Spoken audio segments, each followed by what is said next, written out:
Hello friends, welcome to GMR career point online classes. Obstetric and gynaecology subject के बारे में हमने discuss किए थे काफ़ी कुछ टॉपिक्स। उसमें प्रीवियसली जो टॉपिक डिस्कस किए थे उसमें हमने एबनॉर्मल ऑब्स्टेट्रिक के अंदर, जिसमें एबनॉर्मल ऑब्स्टेट्रिक के अंदर हमने मल्टीपल प्रेगनेंसी के बारे में डिस्कस किया था।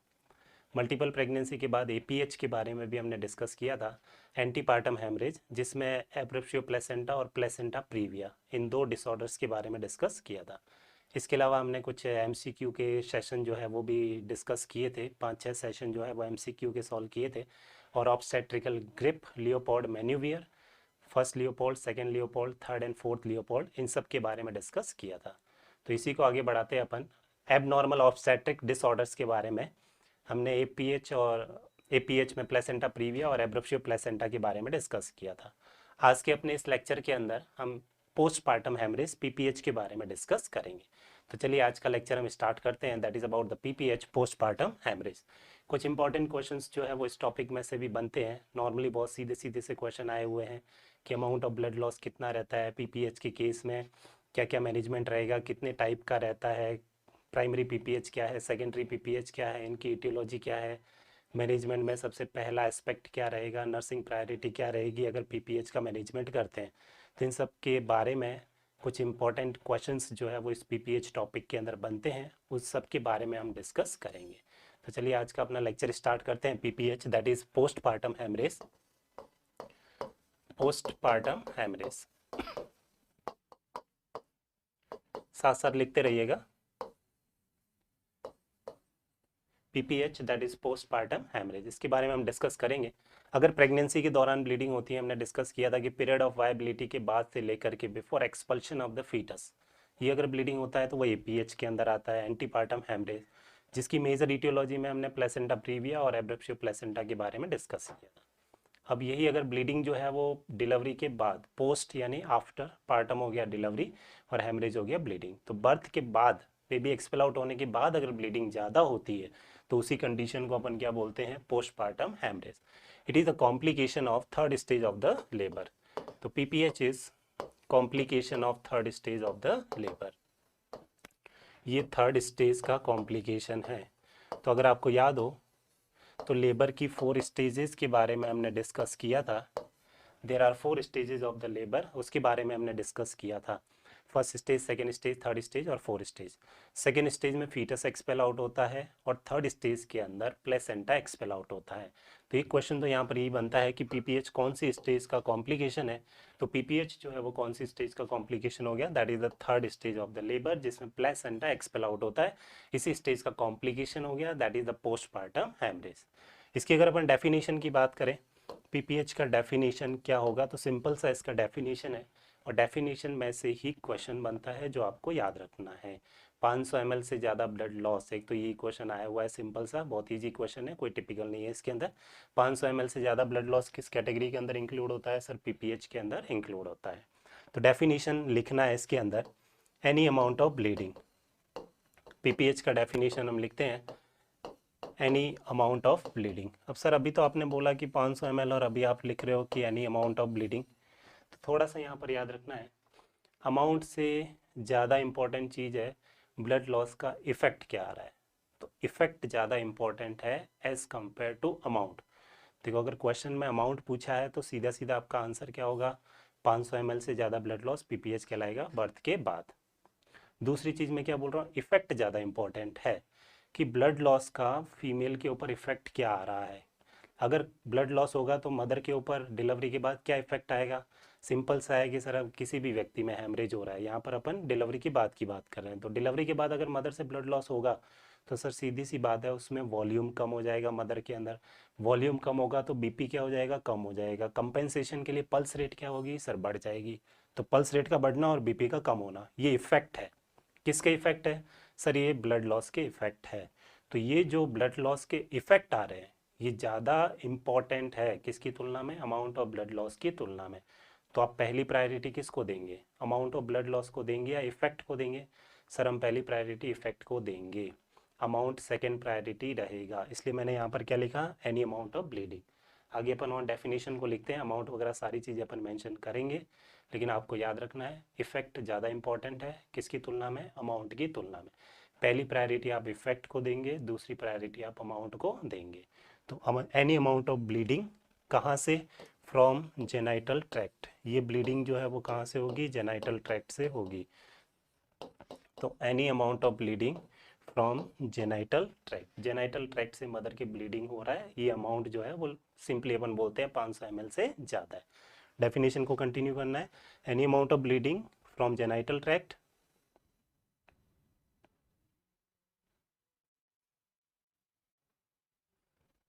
कब हो रहा है ये ब्लीडिंग, सर ये ब्लीडिंग जो है वो बेबी एक्सपेल आउट होने के बाद हो रहा है। बेबी कब एक्सपेल आउट होता है, सर बेबी एक्सपेल आउट होता है सेकेंड स्टेज के अंदर। तो ये जो कॉम्प्लिकेशन अपन ने लिखा है थर्ड स्टेज का, मतलब बच्चा एक्सपेल आउट होते ही पीपीएच वाली कंडीशन, अगर ब्लड लॉस ज़्यादा है तो वो काउंटिंग में आ जाएगा। तो any amount of bleeding from genital tract कब, फॉलोइंग बर्थ ऑफ बेबी, बच्चा एक्सपेल आउट होने के बाद में। तो फॉलोइंग बर्थ ऑफ बेबी, बच्चा एक्सपेल आउट होने के बाद में, फॉलोइंग का मतलब होता है बाद में, तो following birth of baby, baby expel out होने के बाद में अगर कोई ब्लीडिंग होती है, following birth of baby, bracket में अमाउंट लिखना है, amount more than 500 ml, blood loss का अमाउंट, ये एक इंपॉर्टेंट क्वेश्चन है, इसको याद रखना है कि अमाउंट क्या होगा, 500 ml से ज़्यादा रहेगा। तो बेबी एक्सपेल आउट होने के बाद में, मतलब तीसरी स्टेज से ही पर ये जो है पोस्टपार्टम हेमरेज, इसके बारे में अपन बात करेंगे, इसलिए इसको लिखा है complication of third stage of the labour. Clear है। कब तक रहेगी ये बेबी एक्सपेल आउट होने के बाद, मतलब थर्ड स्टेज से तो स्टार्ट हो गया, पीपीएच के बारे में बात करना अपन ने, तो कब तक रहेगा, up to the puerperium period, puerperium period तक अपन बात करेंगे, up to the end of puerperium. Puerperium के बारे में भी हमने डिस्कस किया था कि सर बेबी एक्सपेल आउट होने के बाद जो 42 डेज का टाइम पीरियड होता है, इसी 42 डेज के टाइम पीरियड को हम क्या बोलते हैं सर, परप्यूरियम पीरियड बोलते हैं। तो सिंपली बेबी एक्सपेल आउट होने से लेकर, मतलब सेकेंड स्टेज खत्म हो गई, तीसरा शुरू हो गया, तीसरा शुरू होने के बाद से लेकर के 42 डेज 6 वीक का जो टाइम पीरियड है, इस टाइम पीरियड में अगर ब्लीडिंग होता है 500 ml से ज़्यादा है, यही कंडीशन क्या कहलाता है, पीपीएच कहलाता है। सिंपल सा इसका डेफिनेशन है। क्लियर है। तो 500 ml से ज़्यादा ब्लड लॉस 6 वीक के दौरान बेबी एक्सपेल आउट होने के बाद, this condition is known as PPH postpartum haemorrhage up to the end of puerperium, as evidenced by, कैसे पता चलेगा कि पीपीएच डेवलप हुआ है, कैसे पता चलेगा कि मदर में पीपीएच हुआ है, तो पता चलने में, अगर आपको याद हो तो हमने पढ़ा था मैनेजमेंट के अंदर और स्टेजेस ऑफ लेबर के अंदर कि लेबर की 4 स्टेजेस है, चौथा स्टेज जो है वो कौन सा हमने पढ़ा था, ऑब्जर्वेशन स्टेज के बारे में हमने डिस्कस किया था। Fourth stage is the observation stage, इसके बारे में हमने डिस्कस किया था।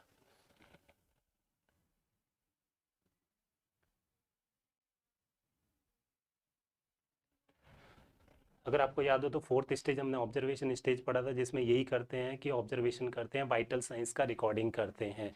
1 आवर सबसे क्रिटिकल होता है और 1 to 3 आवर्स तक वाइटल साइन का रिकॉर्डिंग करते हैं, ताकि अगर पीपीएच हो रहा है तो उसका पता लगाया जा सके और जल्दी से जल्दी उसको मैनेज किया जा सके। ये हमने ऑब्जर्वेशन स्टेज ऑलरेडी डिस्कस किया था। तो कैसे पता चलेगा कि पीपीएच डेवलप हो रहा है, तो सिंपल सा, एक तो वेजाइनल ब्लीडिंग ज़्यादा दिखेगी, उसके साथ साथ अगर अपन बात करेंगे तो as evidence by rise in pulse rate, mother में पल्स रेट जो है वो क्या होगी, ज़्यादा मिलेगी। तो rise in pulse rate, blood loss होगा तो वॉल्यूम कम हो जाएगा, वॉल्यूम कम हो जाएगा तो कंपेंसेट करने के लिए पल्स रेट क्या होगी सर, बढ़ेगी। तो राइज इन पल्स रेट, और पल्स रेट बढ़ने के साथ में बीपी क्या हो जाएगा, कम हो जाएगा। Rise in pulse rate and falling blood pressure, falling blood pressure, BP कम होगा।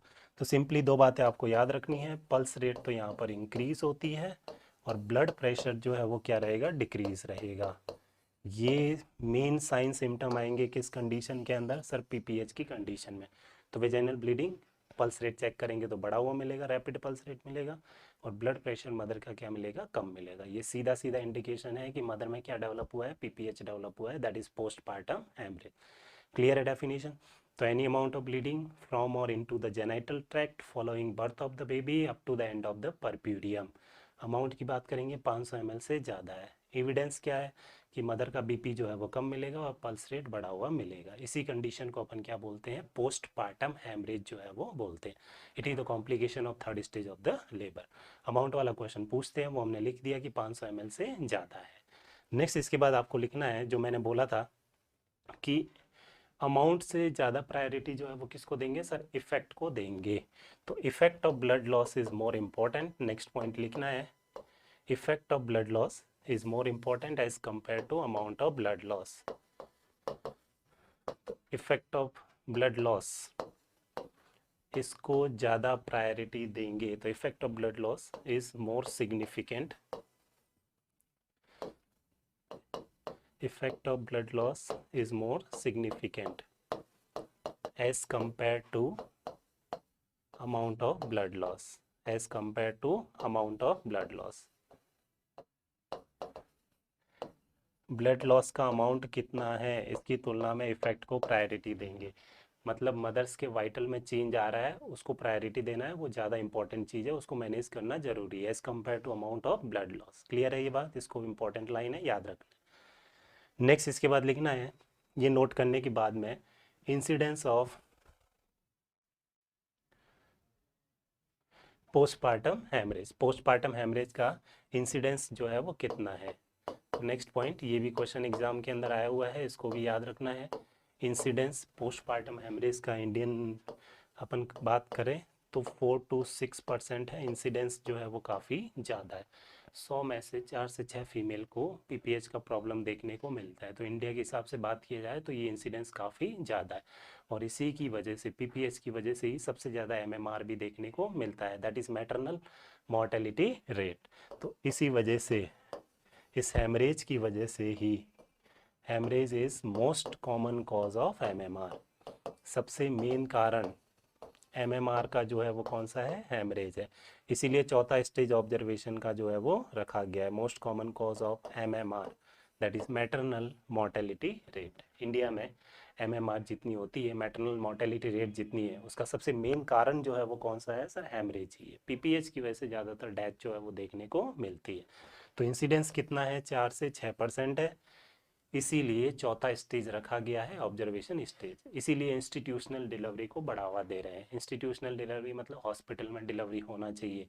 जैसे ही प्रेगनेंसी होती है हॉस्पिटल में जाना चाहिए, through out the pregnancy antenatal visits होना चाहिए, ये इसके बारे में पढ़ते हैं। जैसे ही लेबर का टाइम आता है हॉस्पिटल जाना चाहिए, डिलीवरी हॉस्पिटल में होनी चाहिए, इसके लिए फ्री आना जाना, लाना ले जाना, प्रेग्नेंट लेडी को डिलीवरी के बाद उसको घर तक छोड़ने, ये सारी चीज़ें गवर्नमेंट के द्वारा फ्री किया हुआ है। वो इसीलिए किया हुआ है ताकि इंस्टीट्यूशनल डिलीवरी को बढ़ाया जा सके। हॉस्पिटल में डिलीवरी होगी तो कोई कॉम्प्लिकेशन हो रहा है उसको मैनेज कर लेंगे डॉक्टर, और मैनेज हो जाएगा तो डेथ भी रेट भी क्या कर सकते हैं, कम कर सकते हैं। तो एमएमआर को कम किया जा सकता है, इसीलिए इंस्टीट्यूशनल डिलीवरी को बढ़ावा देते हैं। तो डिलीवरी हमेशा हॉस्पिटल में होना चाहिए ताकि कोई भी कॉम्प्लिकेशन हो रहा है तो उसको जल्दी से मैनेज किया जा सके। तो एक क्वेश्चन अमाउंट वाला हो गया। दूसरा क्वेश्चन आपको याद रखना है कि इंसिडेंस कितना है पीपीएच का, 4 to 6% is the incidence of the PPH. तीसरा इंपॉर्टेंट क्वेश्चन याद रखना है कि एमएमआर का सबसे मेन कारण जो है वो क्या है सर, एमएमआर का सबसे मेन कारण जो है वो कौन सा हो गया, हैमरेज। इसी की वजह से सबसे ज़्यादा डेथ जो है वो देखने को मिलता है। 3 ऑब्जेक्टिव क्वेश्चन ये हो गया। नेक्स्ट इसके बाद में, अब अपन ने बोला है कि अमाउंट जो है वो कितना होना चाहिए सर, 500 ml से ज़्यादा होना चाहिए। इसके हिसाब से अगर अपन बात करें तो पीपीएच के टाइप्स की अगर हम बात करते हैं तो नेक्स्ट आपको डेफिनेशन के बाद लिखना है टाइप्स ऑफ पीपीएच।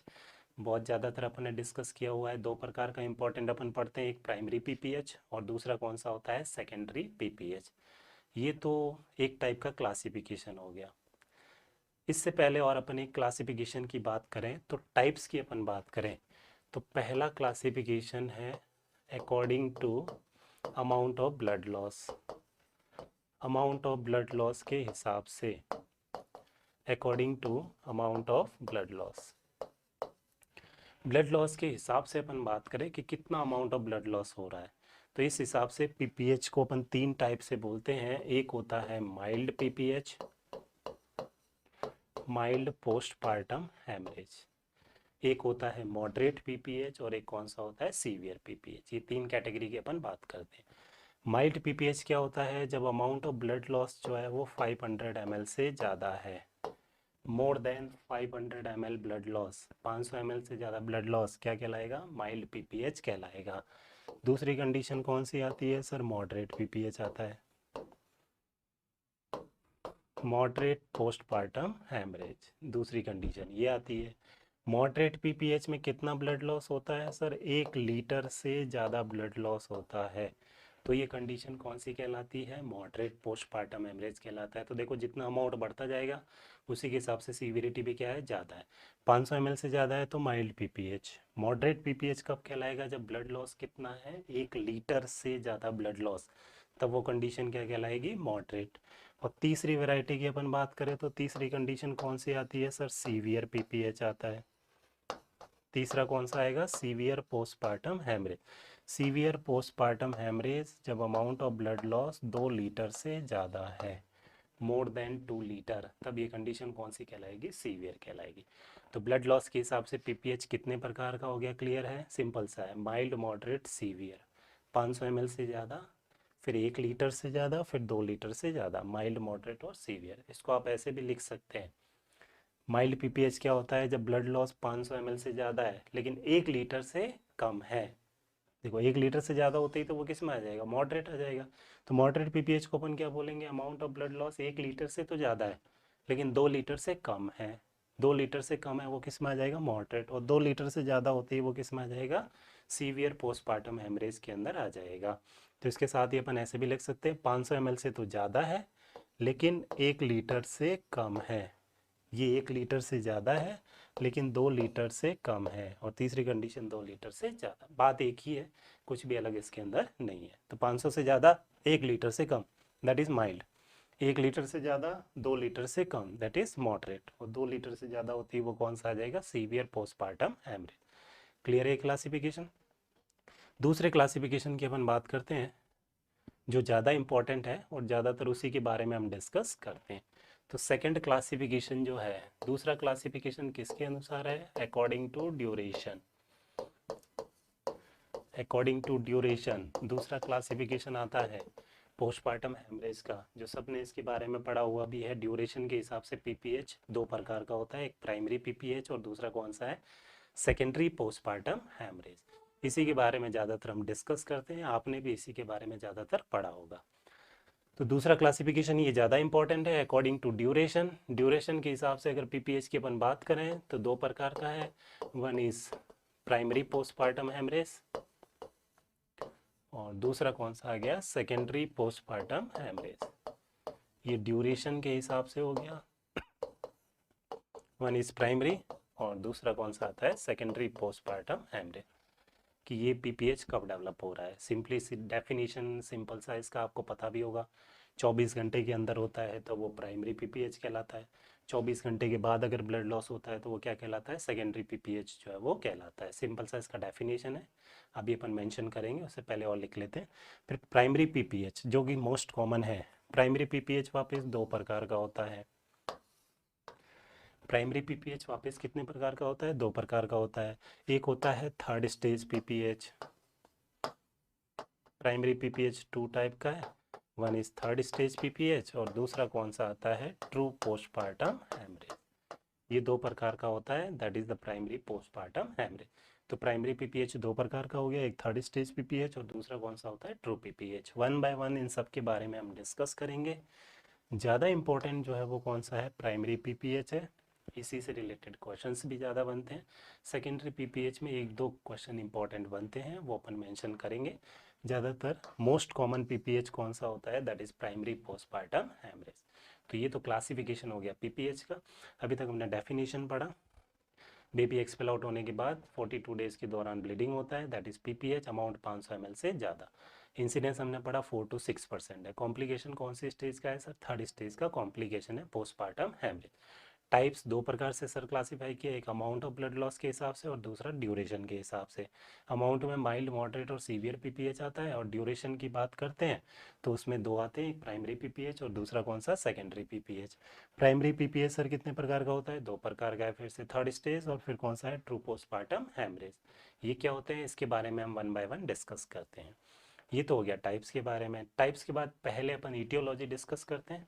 इटियोलॉजी पढ़ने के बाद फिर हम इन टाइप्स के बारे में जो है वो डिस्कस करेंगे कि प्राइमरी क्या होता है, थर्ड स्टेज क्या है, ट्रू पीपीएच क्या है, कारण क्या है इनके।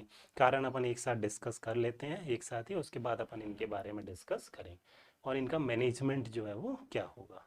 तो पहले अपन कॉजेज़ के बारे में डिस्कस करते हैं। तो नेक्स्ट हेडिंग आपको लिखना है causes of PPH, postmortem haemorrhage के कॉजेज़ क्या क्या है। इसमें से भी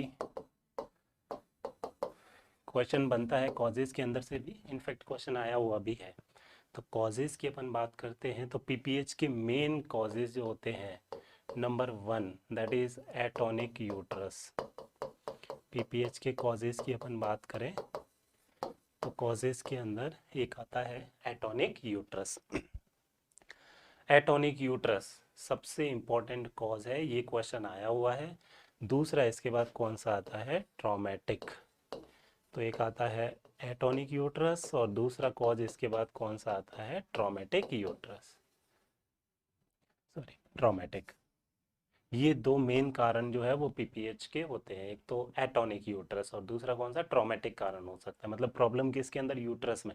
और यूट्रस में क्या हो रहा है, एटॉनिक, यूट्रस की टोन का लॉस हो रहा है, एटॉनिक यूट्रस। दूसरा कारण कौन सा हो गया, ट्रॉमेटिक। ये दो मेन कारण है, इन्हीं की वजह से ज़्यादातर पोस्टपार्टम हेमरेज देखने को मिलता है। 80% केसेस में कॉज क्या है, एटॉनिक यूट्रस है, और 20% केसेस के अंदर कॉज क्या है सर, ट्रॉमेटिक है। तो which is the most common cause of PPH. PPH का सबसे मेन कारण कौन सा हो गया सर, एटॉनिक यूट्रस हो गया। This is the most common cause of PPH. In fact primary PPH होने का सबसे मेन कारण जो है, most common cause of primary postpartum haemorrhage. तो प्राइमरी पीपीएच होने का मेन कारण जो है वो कौन सा हो गया, एटॉनिक यूट्रस हो गया। कितना परसेंट केसेस में है सर, 80% केसेस में। ये आपको याद रखना है, इंपॉर्टेंट है, विथ परसेंटेज याद रखना है। एटॉनिक यूट्रस 80% केसेस में क्या कॉज करता है, पोस्टपार्टम हेमरेज, वो भी कौन सा, प्राइमरी पोस्टपार्टम हेमरेज। दूसरा कारण 20% केसेस में कौन सा आ गया सर, ट्रॉमेटिक वाला आ गया। क्लियर है कॉजेस। अब पहले अपन बात करते हैं atonic uterus, this is more common, most common, ये लेस कॉमन है। ट्रॉमा की वजह से पीपीएच होना ये बहुत कम केसेस में देखने को मिलता है। तो ये जो एटॉनिक यूट्रस है, इस एटॉनिक यूट्रस की अगर अपन बात करें, जिसकी वजह से ज़्यादातर पोस्टपार्टम हेमरेज जो है वो देखने को मिलते हैं, कितना परसेंट केसेस के अंदर मेंशन किया हमने सर, 80% केसेस के अंदर, 80% केसेस के अंदर ये देखने को मिलते हैं। 80% केसेस एटॉनिक यूट्रस, इसकी वजह से पीपीएच जो है वो देखने को मिलता है। एटॉनिक यूट्रस क्या है, that is loss of uterine muscles tone, loss of uterine muscles tone, uterus की मसल्स टोन का क्या होना, लॉस होना, यूट्रस की मसल टोन का लॉस होना, इसकी वजह से ज़्यादातर पोस्टपार्टम हेमरेज जो है वो देखने को मिलते हैं। यूट्रस की मसल्स की टोन लॉस होगी तो यूट्रस अब कॉन्ट्रैक्ट जो है वो नहीं हो पाएगा। देखिए, कॉन्ट्रैक्ट होना यूट्रस का बहुत ज़रूरी है, लेबर के लिए भी और डिलीवरी के बाद भी। इसलिए अपन पढ़ते हैं कि अगर यूट्रस में कॉन्ट्रैक्शन नहीं है, कॉन्ट्रैक्शन बढ़ाने हैं, कम है कॉन्ट्रैक्शन, तो ऑक्सीटोसिन का इस्तेमाल करते हैं। तो कॉन्ट्रैक्शन होंगे तो बेबी डाउनवर्ड पुश होगा और बेबी एक्सपेल आउट भी होगा। अपन ने पढ़ा था अपर यूट्राइन सेगमेंट में कॉन्ट्रैक्शन रिट्रैक्शन होता है, लोअर सेगमेंट में रिलैक्सेशन होता है, बेबी एक्सपेल आउट होता है। ये सारी मैकेनिज्म के बारे में डिस्कस किया था हमने। लेबर जब हमने डिस्कस किया था, मैकेनिज्म ऑफ लेबर पढ़ा था, उसमें ये सारा डिस्कस किया था। तो अपर सेगमेंट में कॉन्ट्रैक्शन होते हैं, वो भी ऑक्सीटोसिन से। लेबर के टाइम यूट्रस बहुत ज़्यादा सेंसिटिव होता है ऑक्सीटोसिन के लिए, क्योंकि रिसेप्टर्स 200 गुना तक बढ़ जाते हैं। Pacemaker of the uterus, tubal ostia region के अंदर कॉन्ट्रैक्शन वहीं से स्टार्ट होते हैं। ये सारी चीज़ें भी हमने डिस्कस किया था। तो देखो, अगर डिलीवरी के बाद, बेबी एक्सपेल आउट होने के बाद में यूट्रस में कॉन्ट्रैक्शन होने ज़रूरी है, इसलिए WHO रिकमेंड करता है कि इमीडिएटली आफ्टर बर्थ मदर को ऑक्सीटोसिन IM लगाते हैं 10 इंटरनेशनल यूनिट। वो ज़रूरी होता है ताकि यूट्रस में क्या हो सके, कॉन्ट्रैक्शंस हो सके। तो देखो, बेबी एक्सपेल आउट हो गया, एक्सपेल आउट होने के बाद प्लेसेंटा उसकी सरफेस से जुड़ा हुआ था, वो प्लेसेंटा हट गया। प्लेसेंटा हट गया तो उसके नीचे की तरफ ब्लड वेसल्स थी, वो क्या हो गई, ओपन हो गई। प्लेसेंटा हट गया, प्लेसेंटा सेपरेट हुआ, ब्लड वेसल्स ओपन हो गई, ब्लड वेसल्स ओपन होगी तो उसकी वजह से क्या होगा, ब्लीडिंग होगा। ये ब्लड जो है वो वेजाइना के थ्रू बाहर एक्सपेल आउट होता है, लेबर के दौरान, डिलीवरी के दौरान ब्लीडिंग होता है। तो देखो फिर यूट्रस में कॉन्ट्रक्शंस होते हैं, यूट्रस में कॉन्ट्रक्शन होंगे तो ये जो ब्लड सप्लाई है ये भी क्या हो जाएगी, कॉन्ट्रैक्ट हो जाएगी। जब यूट्रस में कॉन्ट्रैक्शन होंगे तो यूट्राइन आर्टरी भी क्या हो जाएगी, कॉन्ट्रैक्ट हो जाएगी, कॉन्ट्रैक्ट हो जाएगी तो ब्लीडिंग नहीं होगा, तो धीरे धीरे ब्लीडिंग स्टॉप हो जाएगा। यूट्रस में कॉन्ट्रैक्शन होना जरूरी है। अगर यूट्रस में कॉन्ट्रैक्शंस होते हैं तो यूट्रस को जो ब्लड सप्लाई हो रही है, यूट्राइन आर्टरी, स्पाइरल आर्टरी वगैरह, ये भी कॉन्ट्रैक्ट हो जाएगी, कॉन्ट्रैक्ट होगी तो ब्लीडिंग जो है वो नहीं होगा। अब अगर यूट्रस की टोन लॉस हो गई, तो यूट्रस की टोन लॉस हो गई तो देखो प्लेसेंटा हट गया, ब्लीडिंग कंटिन्यू होने लग गई, अब कॉन्ट्रैक्शन हो नहीं रहे, तो कॉन्ट्रैक्शन नहीं होंगे तो यूट्राइन आर्टरी भी कॉन्ट्रैक्ट नहीं होगी, यूट्राइन आर्टरी भी कॉन्ट्रैक्ट नहीं होगी तो ब्लीडिंग क्या रहेगा, कंटिन्यू जो है वो रहेगा। और ब्लीडिंग कंटिन्यू रहेगा, अमाउंट 500 ml से ज़्यादा हो गया, बीपी कम हो गया, पल्स रेट बढ़ गया, इसी कंडीशन को तो अपन क्या बोलते हैं, पोस्टपार्टम हैमरेज बोलते हैं। इसलिए यूट्रस में कॉन्ट्रैक्शंस का होना जरूरी है डिलीवरी के बाद भी। अगर कॉन्ट्रैक्शन नहीं होंगे तो कौन सी कंडीशन आ गई, एटोनिक यूट्रस आ गया, और इसकी वजह से क्या प्रॉब्लम हो जाएगी, पोस्टपार्टम हेमरेज का प्रॉब्लम जो है वो हो जाएगा। तो atonic uterus that is loss of uterine muscle tone, uterus की मसल टोन का क्या हो जाना, लॉस हो जाना। देखो नॉर्मल क्या होता है, पहले नॉर्मल मैकेनिज्म लिखते हैं फिर एबनॉर्मल लिखेंगे। तो नॉर्मल डिलीवरी की अपन बात करते हैं,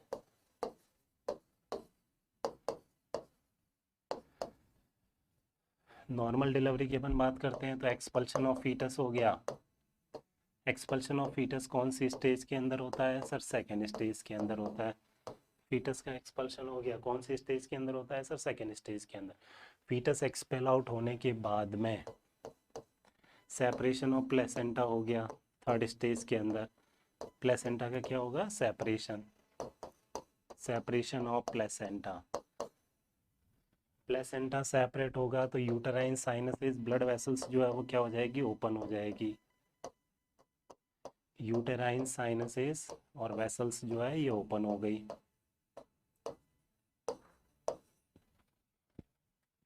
नॉर्मल डिलीवरी में पहले बेबी एक्सपेल आउट हुआ, सेकेंड स्टेज में बेबी एक्सपेल आउट होने के बाद में प्लेसेंटा सेपरेट हुआ।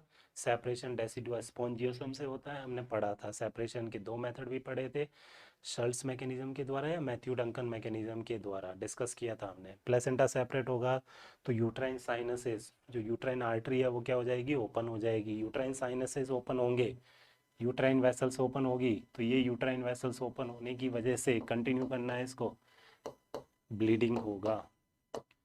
यूट्राइन साइनसेस ओपन होने की वजह से क्या रहेगा, ब्लीडिंग रहेगा। अब ये ब्लीडिंग होगा, और नॉर्मली अपन ने पढ़ा है कि ब्लीडिंग होती है। अब ये ब्लीडिंग होने के बाद में यूटेराइन कॉन्ट्रैक्शन अगर होंगे, WHO रिकमेंड करता है कि डिलीवरी के बाद 10 इंटरनेशनल यूनिट ऑक्सीटोसिन लगाते हैं इंट्रामस्कुलरली मदर को, ताकि यूट्रस में क्या रहे, कॉन्ट्रैक्शन रहे। और कॉन्ट्रैक्शंस होंगे, यूटेराइन कॉन्ट्रैक्शन होते हैं, यूटेराइन कॉन्ट्रैक्शन होते हैं मतलब यूट्रस कैसा है सर, टॉनिक यूट्रस है, कॉन्ट्रैक्शन का कोई प्रॉब्लम नहीं है। और यूट्रस में कॉन्ट्रैक्शन होंगे तो इस कंडीशन में ब्लीडिंग क्या हो जाएगा सर, स्टॉप हो जाएगा। यूट्रस में कॉन्ट्रैक्शन अगर होंगे तो ब्लीडिंग क्या हो जाएगा, स्टॉप हो जाएगा। ब्लीडिंग अगर स्टॉप हो जाएगा तो कोई पीपीएच का प्रॉब्लम नहीं होगा, no postpartum haemorrhage.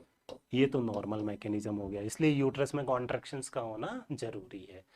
Baby expel out होगा, प्लेसेंटा सेपरेट होगा, सेपरेट होगा तो ब्लड वेसल्स ओपन होगी, ब्लड वेसल्स ओपन होगी तो ब्लीडिंग होगी। अब अगर यूट्रस में कॉन्ट्रैक्शन कंटिन्यू रहेंगे, कॉन्ट्रैक्शंस कंटिन्यू रहेंगे तो ब्लीडिंग स्टॉप हो जाएगी, ब्लीडिंग स्टॉप होगी तो पीपीएच का कोई प्रॉब्लम जो है वो नहीं रहेगा। ये नॉर्मल मैकेनिज्म है। अब पीपीएच में कहाँ प्रॉब्लम आएगी सर, पीपीएच में प्रॉब्लम जो है वो यहाँ आएगी, ठीक है। पीपीएच होगा तो प्रॉब्लम कहाँ पर आएगी, देखो पहले का मैकेनिज्म तो सारा ऐसा कैसे ही चलेगा।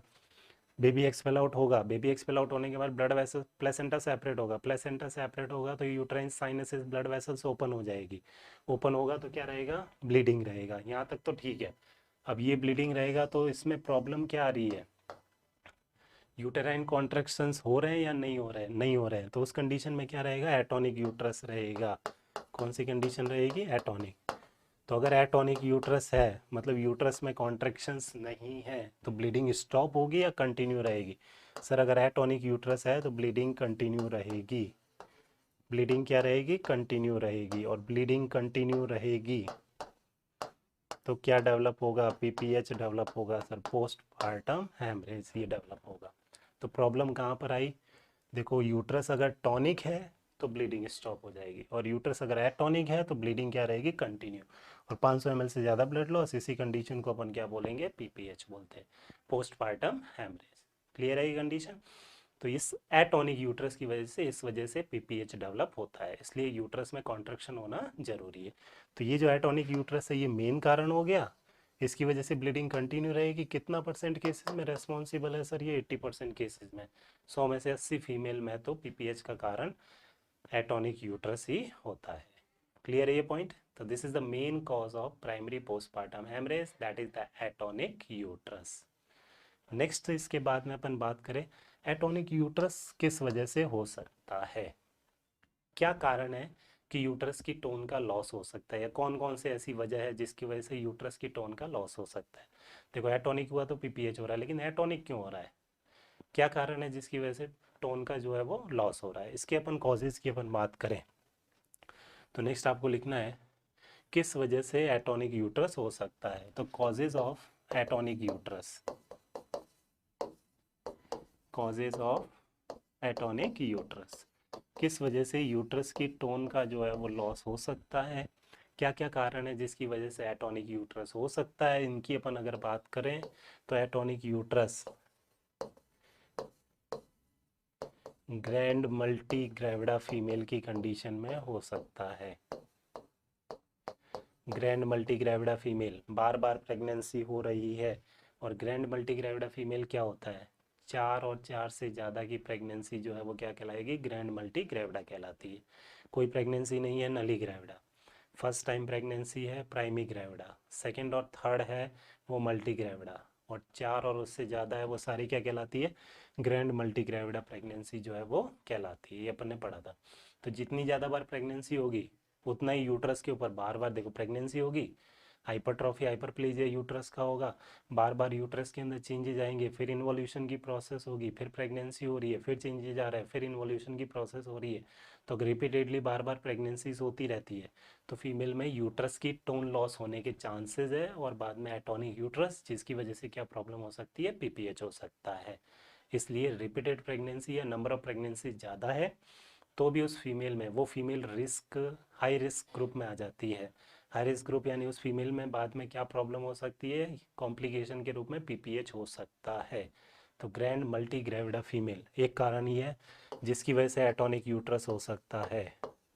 और क्या कारण हो सकता है, over distension of uterus, over distension of uterus, uterus में ज़रूरत से ज़्यादा खिंचाव आना, यूट्रस की साइज ज़रूरत से ज़्यादा बढ़ना, over distension of the uterus. Pregnancy में यूट्रस की लंबाई 5 गुना बढ़ जाती है, यूट्रस एब्डोमिनल ऑर्गन हो जाता है, लेंथ 5 गुना तक बढ़ जाती है, वजन बढ़ जाता है, वो सारी चीज़ें ऑलरेडी हमने डिस्कस किया था, क्या क्या बदलाव आते हैं, फिजियोलॉजिकल चेंजेस, रिप्रोडक्टिव चेंजेस, उसमें सारा अपन ने डिस्कस किया था।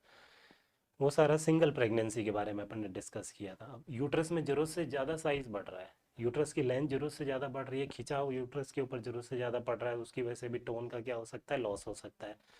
किस कंडीशन में ओवर डिस्टेंशन ऑफ यूट्रस हो सकता है, sir over distension of uterus देखने को मिल सकता है, over distension of uterus like in multiple pregnancy.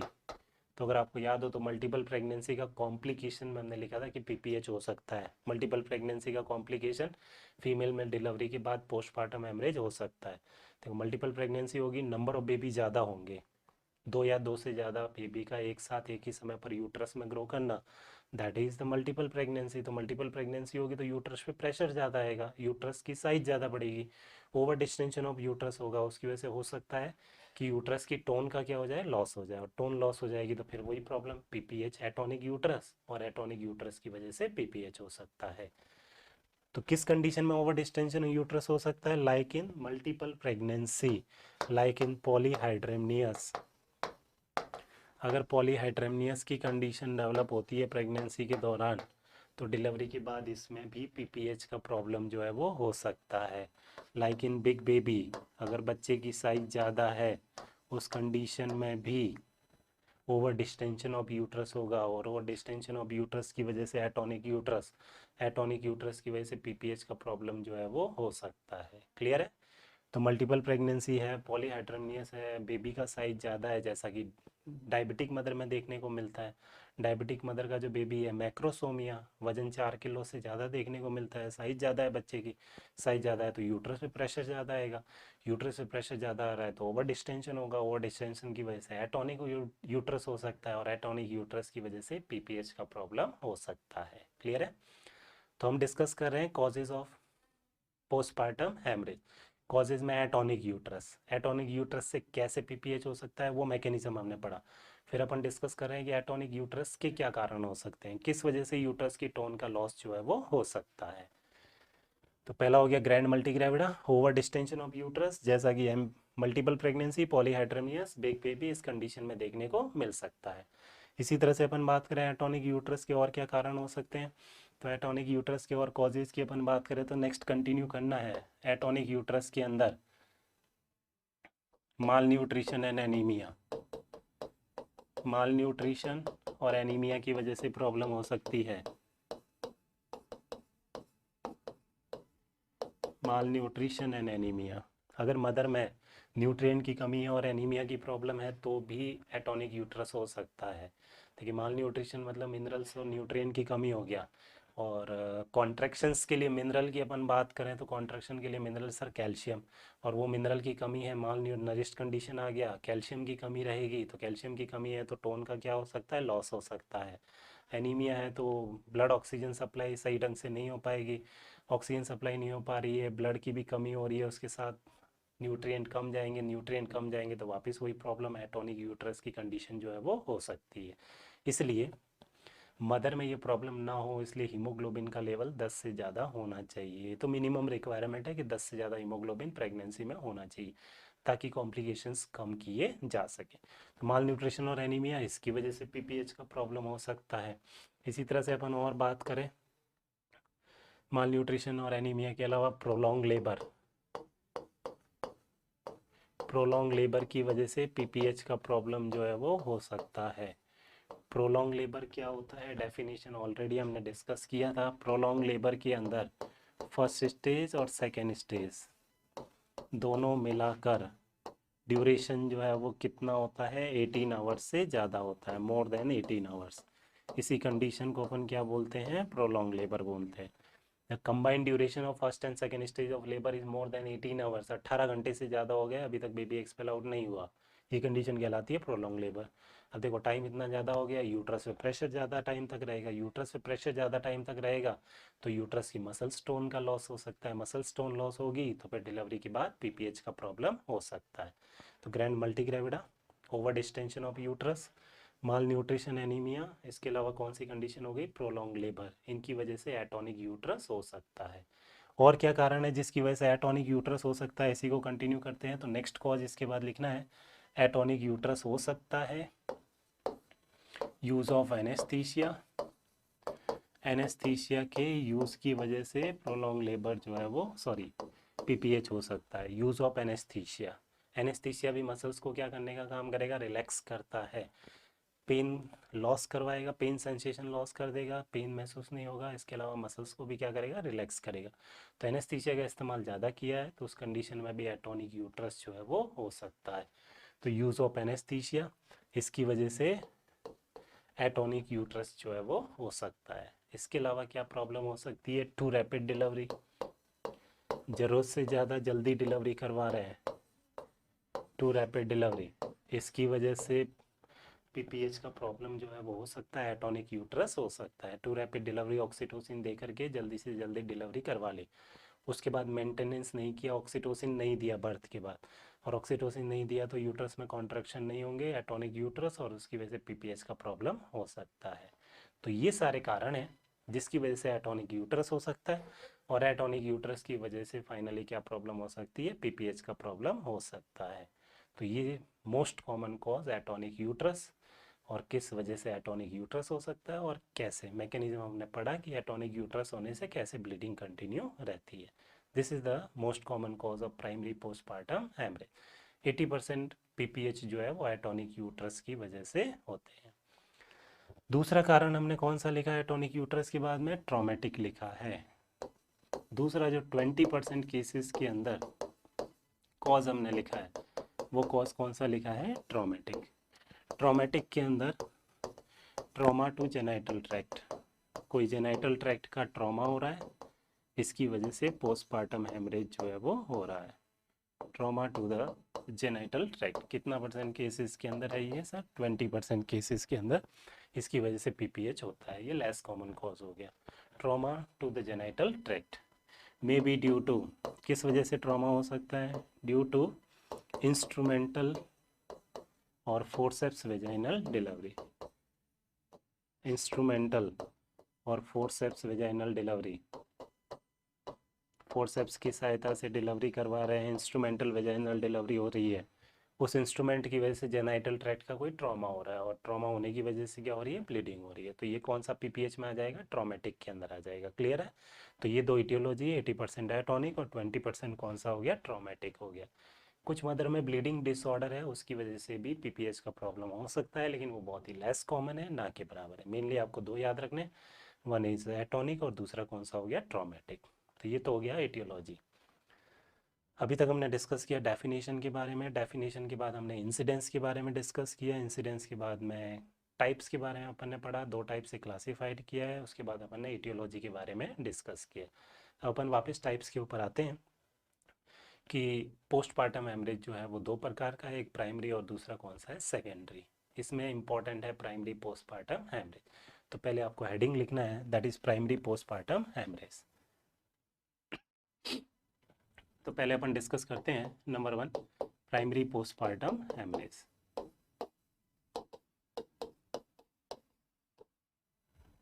Primary postpartum haemorrhage, primary postpartum haemorrhage की अपन बात करें, डेफिनेशन क्या होगा इसका?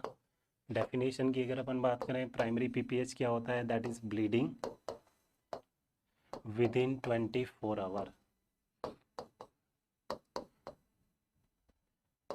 24 घंटे के अंदर अंदर ब्लड लॉस होना, within 24 hour following birth of baby. बच्चा डिलीवर होने के बाद में 24 घंटे के अंदर अंदर अगर ब्लीडिंग होती है तो ये कंडीशन क्या कहलाती है? प्राइमरी पोस्टपार्टम हेमरेज कहलाती है।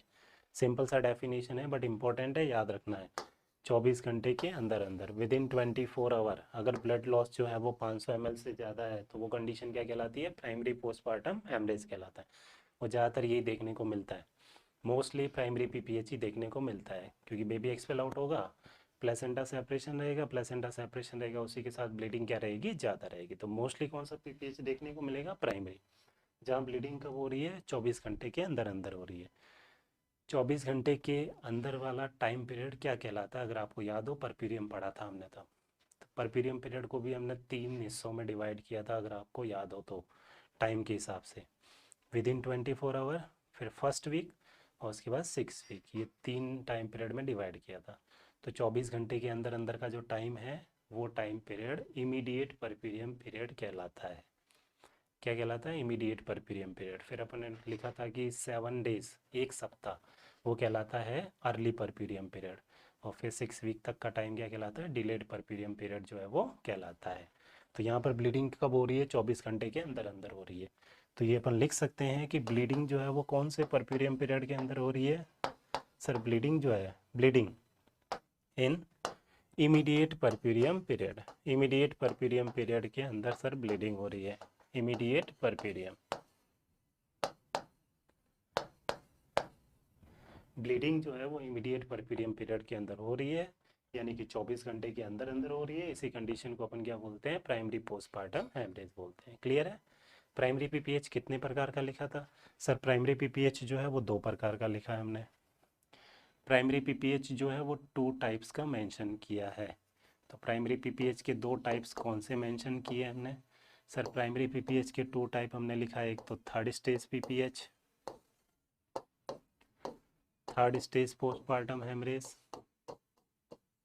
और दूसरा कौन सा टाइप लिखा है हमने? सर दूसरा टाइप जो हमने मेंशन किया है वो ट्रू पीपीएच है।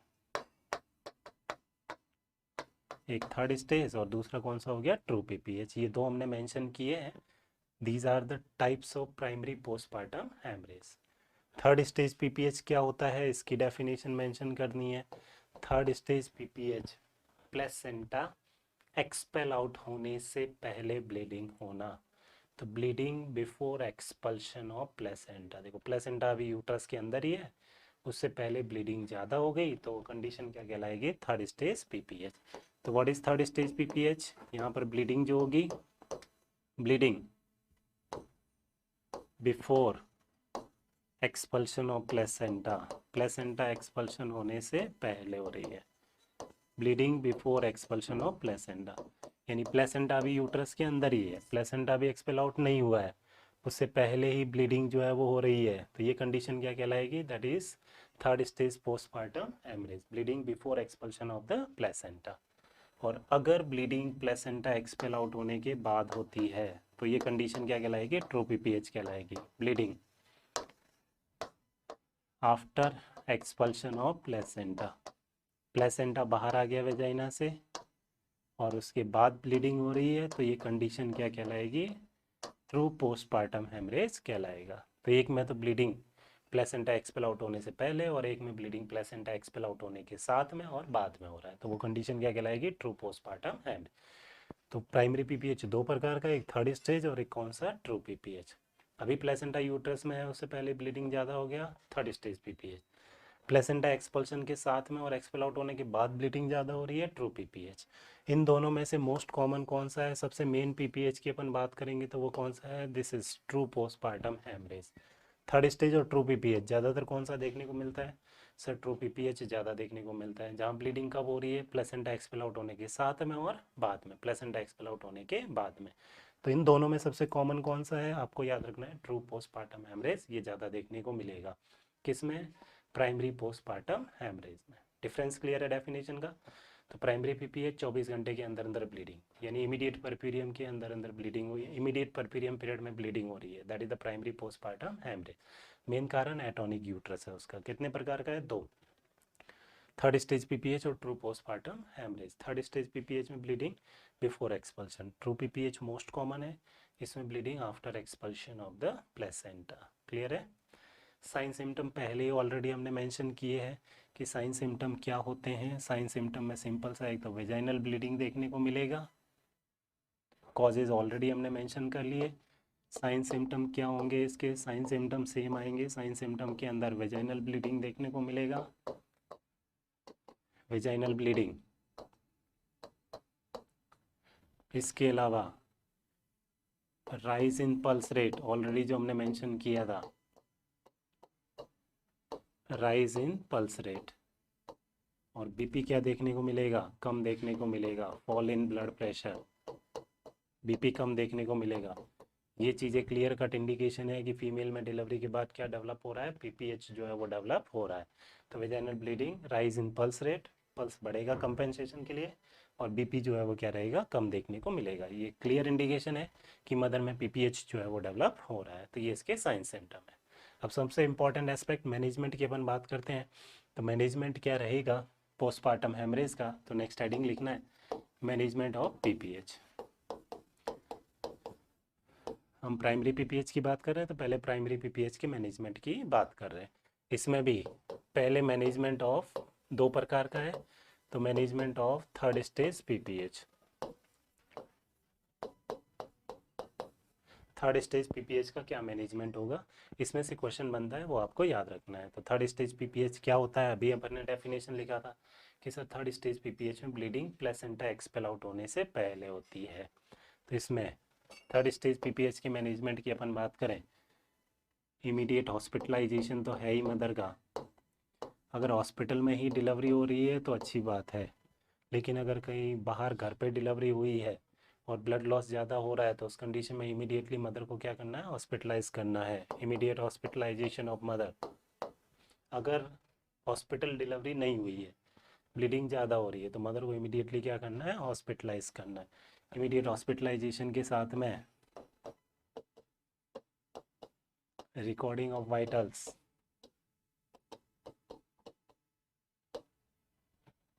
वाइटल्स का रिकॉर्डिंग, आईवी फ्लूइड एडमिनिस्ट्रेशन,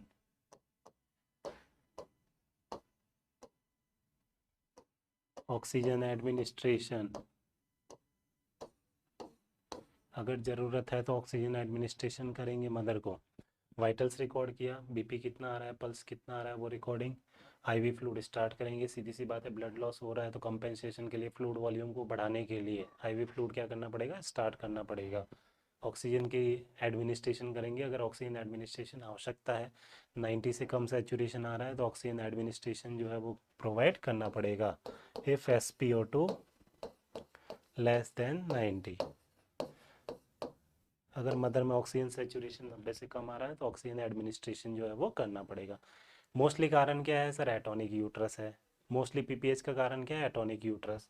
तो नेक्स्ट कंटिन्यू करना है इसी को। Immediate hospitalisation, vitals recording, IV fluid, oxygen administration हो गया अगर ज़रूरत है तो। इसके अलावा massaging of uterus, massaging of uterus, uterus का मसाज करना। मसाजिंग ऑफ यूट्रस किस लिए, to make it hard. Uterus को हार्ड करने के लिए यूट्रस का क्या करना पड़ेगा, मसाजिंग करना पड़ेगा।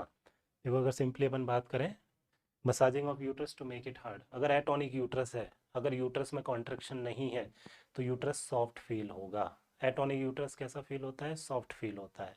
और ट्रॉमेटिक यूट्रस है वो कैसा फील होगा, हार्ड फील होगा।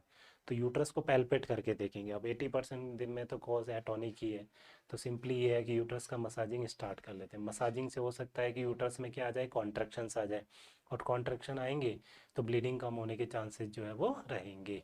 तो एटॉनिक यूट्रस पैल्पेट करने पर, ब्रैकेट में करके आपको अलग से लिखना है, एक ब्रैकेट बना के अलग से लिख देना। एटॉनिक यूट्रस कैसा पैल्पेट होता है, एटॉनिक यूट्रस पैल्पेट सॉफ्ट। अगर यूट्रस में कॉन्ट्रैक्शन नहीं है तो यूट्रस कैसा फील होता है, सॉफ्ट फील होता है। इंपॉर्टेंट पॉइंट है, इनको याद रखना है। तो एटॉनिक यूट्रस सॉफ्ट फील होता है, तो इसका उल्टा लिखना है, ट्रॉमेटिक यूट्रस कैसा फील होगा। अगर ट्रॉमा की वजह से पीपीएच हो रहा है तो ट्रॉमा की कंडीशन में यूट्रस कैसा फील होगा, हार्ड यूट्रस फील होगा। हार्ड यूट्रस का मतलब कॉन्ट्रैक्शन है, हार्ड यूट्रस का मतलब ये कैसा हो गया, टॉनिक यूट्रस हो गया। हार्ड यूट्रस का मतलब यूट्रस में कॉन्ट्रैक्शंस जो है वो प्रेजेंट है, दिस इज टॉनिक यूट्रस।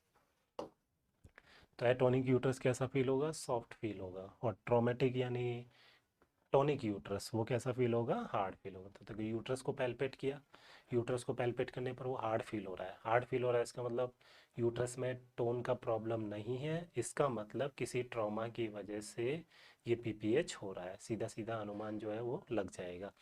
और ट्रॉमा की वजह से हो रहा है तो फिर उसके हिसाब से मैनेजमेंट करना पड़ेगा। एटॉनिक यूट्रस है तो उसका मैनेजमेंट करना पड़ेगा। तो यूट्रस को पैल्पेट करके देखा, सॉफ्ट फील हो रहा है मतलब एटॉनिक है, तो उसी का मैनेजमेंट करना है।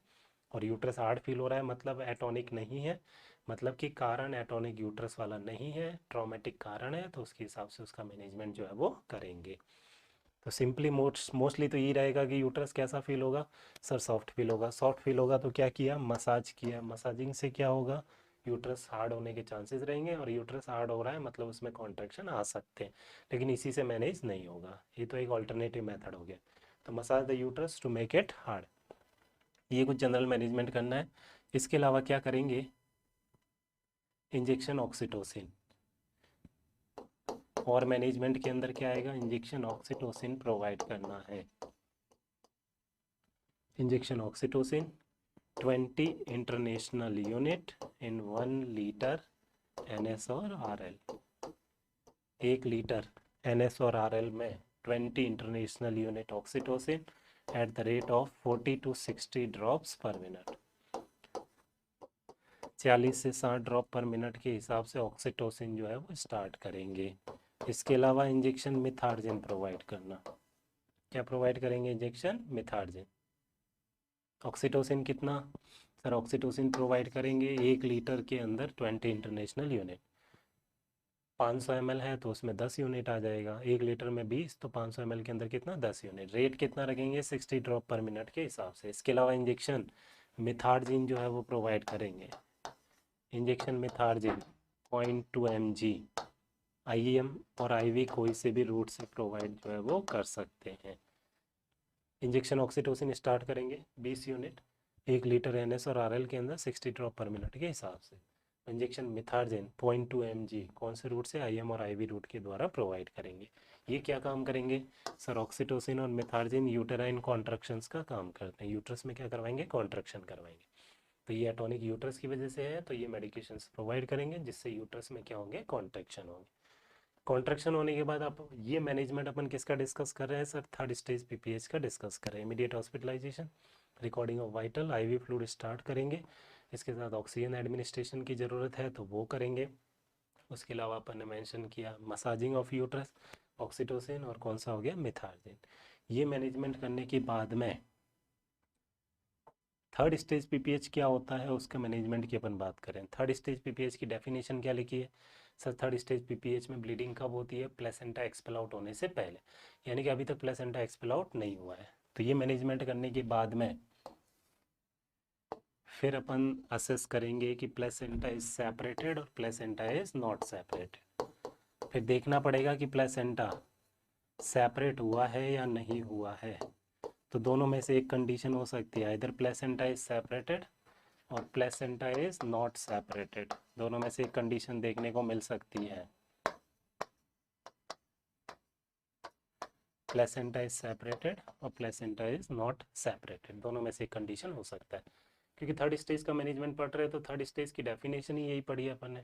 क्या पढ़ी है थर्ड स्टेज PPH की डेफिनेशन, कि थर्ड स्टेज PPH में सर प्लेसेंटा एक्सपेल आउट होने से पहले, प्लेसेंटा के एक्सपल्शन की पहली स्टेप क्या है सर, सेपरेशन होना जरूरी है। तो ये मैनेज करने के साथ में यूट्रस में कॉन्ट्रैक्शन करवा लिए। अब देखना है कि प्लेसेंटा सेपरेट हुआ या नहीं हुआ। सेपरेट नहीं होगा तो एक्सपल्शन भी नहीं होगा, प्लेसेंटा को बाहर निकालना है। तो अगर प्लेसेंटा सेपरेटेड हो गया है तो अलग मैनेजमेंट रहेगा, सेपरेट नहीं हुआ तो अलग मैनेजमेंट रहेगा। तो अगर प्लेसेंटा सेपरेट हो गया है तो प्लेसेंटा को क्या करना है, बाहर निकालना है। सेपरेट नहीं हुआ तो भी प्लेसेंटा को तो बाहर निकालना ही है, क्योंकि PPH हो गया है, प्लेसेंटा अभी यूट्रस के अंदर ही है। अब कॉन्ट्रैक्शन करवा लिए, प्लेसेंटा को तो बाहर निकालना है, तो फिर देखेंगे कि सेपरेट हुआ है या नहीं हुआ है।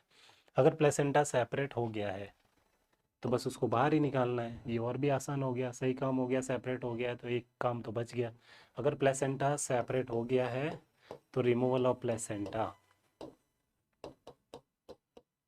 Removal of placenta by control cord traction, control cord traction. अगर प्लेसेंटा सेपरेट हो गया है तो कंट्रोल कॉर्ड ट्रैक्शन के द्वारा उसको रिमूव कर लेंगे। अगर आपको याद हो तो हमने पढ़ा था मैनेजमेंट ऑफ थर्ड स्टेज, उसमें पढ़ा था कि प्लेसेंटा सबसे पहले सेपरेट होता है, फिर डिसेंट होता है, फिर एक्सपेल आउट होता है। अगर प्लेसेंटा सेपरेट नहीं हुआ, 30 मिनट से ज़्यादा हो गया अभी तक एक्सपेल आउट नहीं हुआ, तो वो रिटेन प्लेसेंटा कहलाता है। रिटेन प्लेसेंटा में फिर प्लेसेंटा को बाहर मैनुअली निकालना पड़ेगा, उसके बारे में हमने डिस्कस किया था। उसके मेथड्स में एक फंडल प्रेशर पढ़ा था, एक कंट्रोल कॉर्ड ट्रैक्शन पढ़ा था और एक मैनुअल रिमूवल पढ़ा था।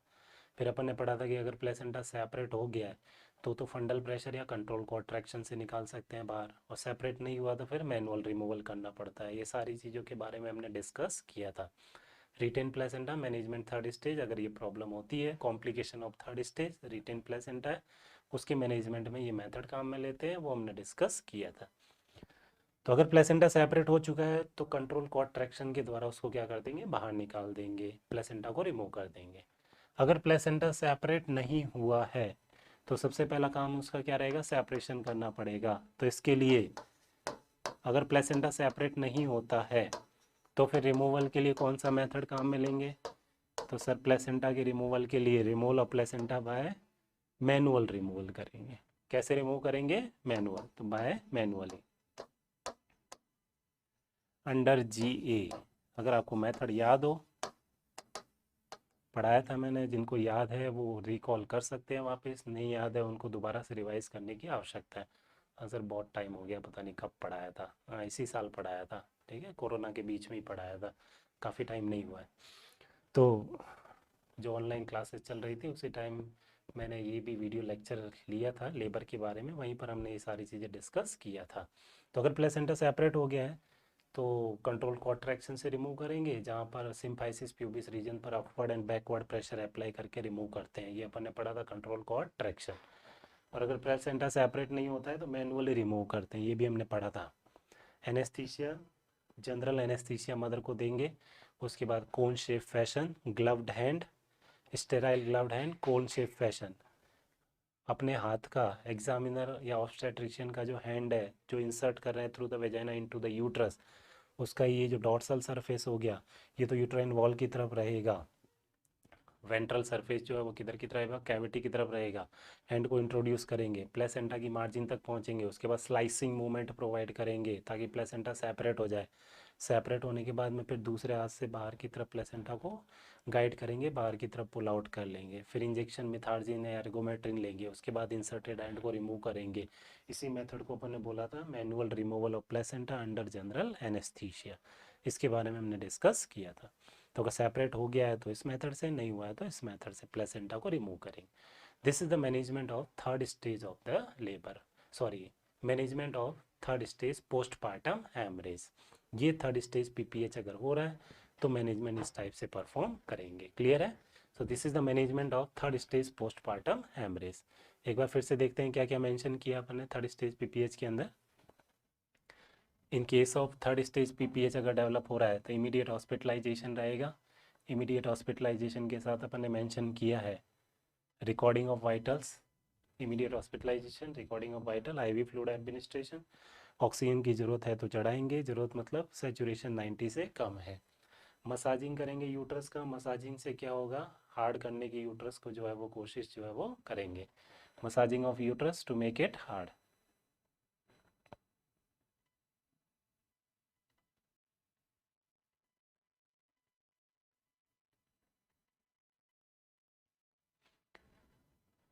नेक्स्ट इसके अलावा अपन ने मेंशन किया injection oxytocin 20 international unit 1 litre NS और आरएल के साथ में 60 ड्रॉप पर मिनट के हिसाब से। मिथार्जिन 0.2 mg आईएम और आईवी। फिर देखेंगे कि प्लेसेंटा सेपरेट हुआ है या नहीं हुआ है।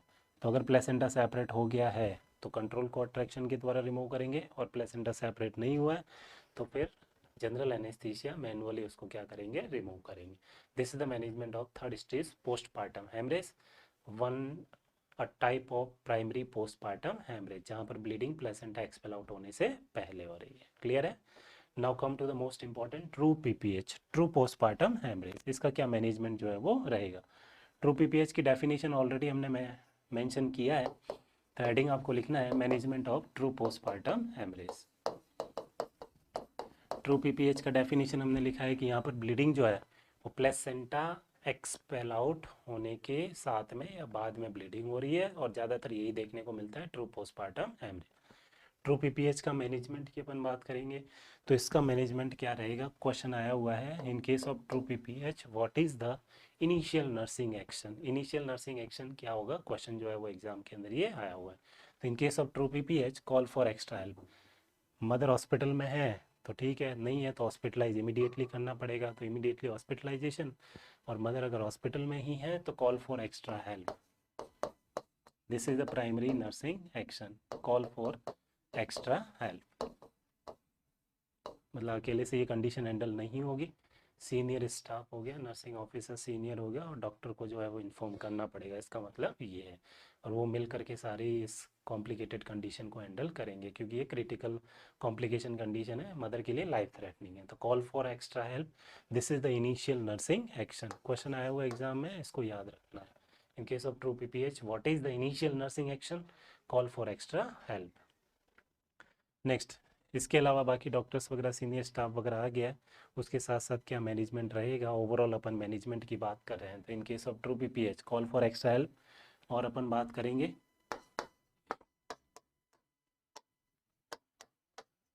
रिकॉर्डिंग ऑफ वाइटल्स, बीपी कितना है, पल्स कितना आ रहा है, ये जरूरी है। Recording of vitals, start IV fluid, IV fluid start करेंगे।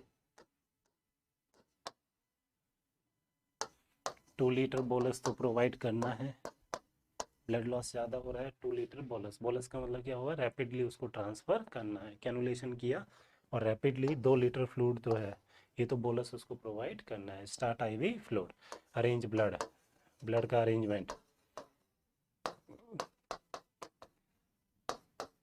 ब्लड लॉस हो रहा है तो ब्लड ट्रांसफ्यूजन की आवश्यकता भी पड़ सकती है। तो arrange blood at least 2 unit.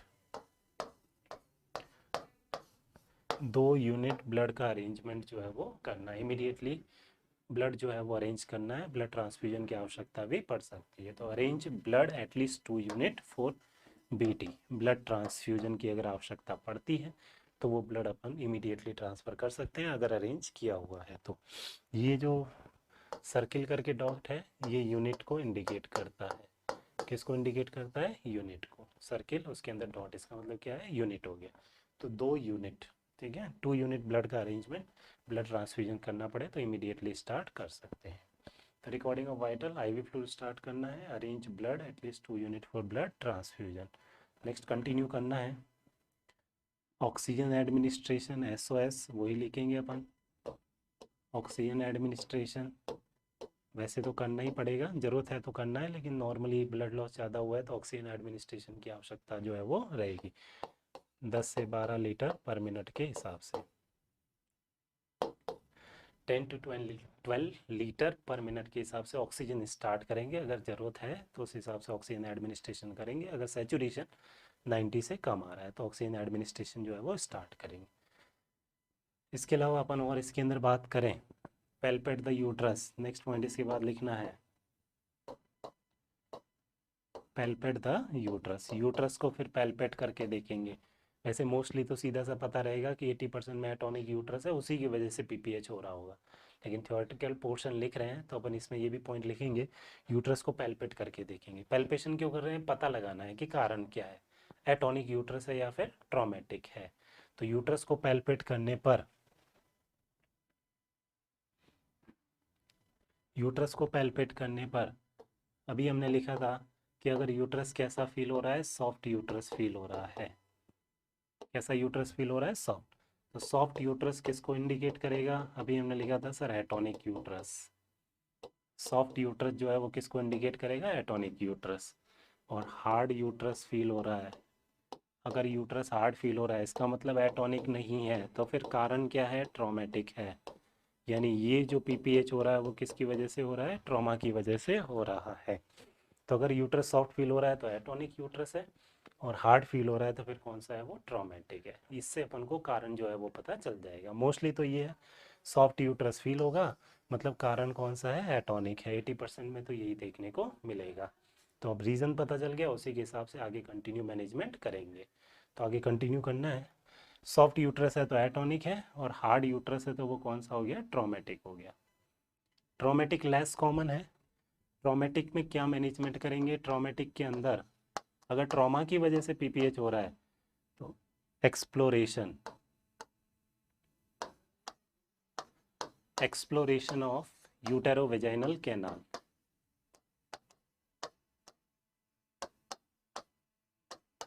Exploration of uterovaginal canal. Uterovaginal canal को एक्सप्लोरेशन किया मतलब ओपन अप किया, और ओपन करने के बाद में जहाँ पे ट्रॉमा वाली साइट है, जहाँ पे इंजरी हुई है, जहाँ से ब्लीडिंग हो रहा है, उस ट्रॉमा वाली साइट को फाइंड आउट करके वहाँ पर क्या करना है? हीमोस्टैटिक सूचरिंग करना है। ये सिंपल सा मैनेजमेंट किसका रहेगा? ट्रॉमेटिक यूट्रस की कंडीशन में और ट्रॉमेटिक पीपीएच की कंडीशन में रहेगा। तो अगर ट्रॉमेटिक पीपीएच है, किसी इंजरी की वजह से, इंस्ट्रूमेंटल और फोर्सेप्स डिलीवरी हुआ है उस वजह से इंजरी हो गया, उसकी वजह से पीपीएच हो रहा है, तो अगर ट्रॉमेटिक है तो उस कंडीशन में सिंपल सा मैनेजमेंट क्या रहेगा? एक्सप्लोरेशन रहेगा यूटेरोवेजाइनल कैनाल का, और एक्सप्लोरेशन करने के बाद में haemostatic suturing, haemostatic suturing of trauma site, जहाँ पे इंजरी हुआ है उस साइट का सूचरिंग परफॉर्म करना है। Haemostatic suturing of trauma site. Stitches लगाने, स्टिचेस किस लिए लगाते हैं? ब्लीडिंग को स्टॉप करने के लिए लगाते हैं। तो सूचरिंग करेंगे, ब्लीडिंग स्टॉप हो जाएगा। This is the management of traumatic postpartum haemorrhage, simple management of traumatic postpartum haemorrhage. Mainly तो किसका मैनेजमेंट रहेगा? एटॉनिक यूट्रस का रहेगा, वही मोस्टली रहता है। तो ये तो सिंपल सा मैनेजमेंट हो गया ट्रॉमेटिक का। Now come to the atonic uterus, उसके मैनेजमेंट की अपन बात करते हैं। अगर एटॉनिक यूट्रस है तो उसके मैनेजमेंट एस्पेक्ट ज़्यादा रहेंगे, और एटॉनिक यूट्रस की अपन बात करें तो एटॉनिक यूट्रस की कंडीशन में क्या मैनेजमेंट करेंगे, इसमें कंटिन्यू करना है। तो एटॉनिक यूट्रस की कंडीशन में मैनेजमेंट के अंदर इंजेक्शन ऑक्सीटोसिन, उससे पहले massaging of uterus, massage the uterus, अभी हमने पहले भी लिखा था ये, to make it hard. Massage the uterus to make it hard, ताकि यूट्रस में कुछ कॉन्ट्रैक्शंस आ सके, इसके लिए यूट्रस का क्या करना पड़ेगा, मसाजिंग करना पड़ेगा। इसके अलावा क्या करेंगे, इंजेक्शन ऑक्सीटोसिन, अभी ये भी मेंशन किया था, सेम वही पॉइंट लिखने हैं।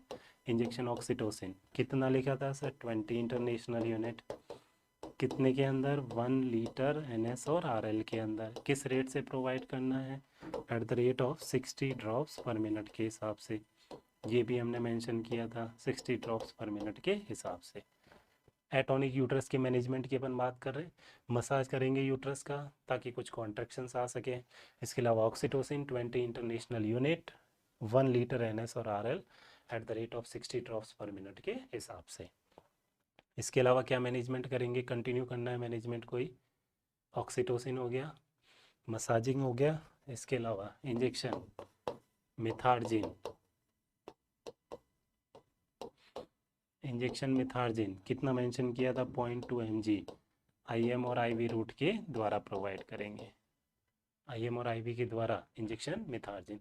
मिथार्जिन ऑक्सीटोसिन क्या काम करेंगे, ब्लीडिंग को स्टॉप करने का काम करेंगे। क्लियर है, आगे कंटिन्यू करना है मैनेजमेंट को। ये मेडिकेशन देने के बाद में फिर देखेंगे कि यूट्रस में कॉन्ट्रैक्शंस स्टार्ट हुए या नहीं हुए, मोस्टली तो स्टार्ट हो जाएंगे, अगर नहीं होते हैं तो फिर अगले मैनेजमेंट की तरफ बढ़ेंगे।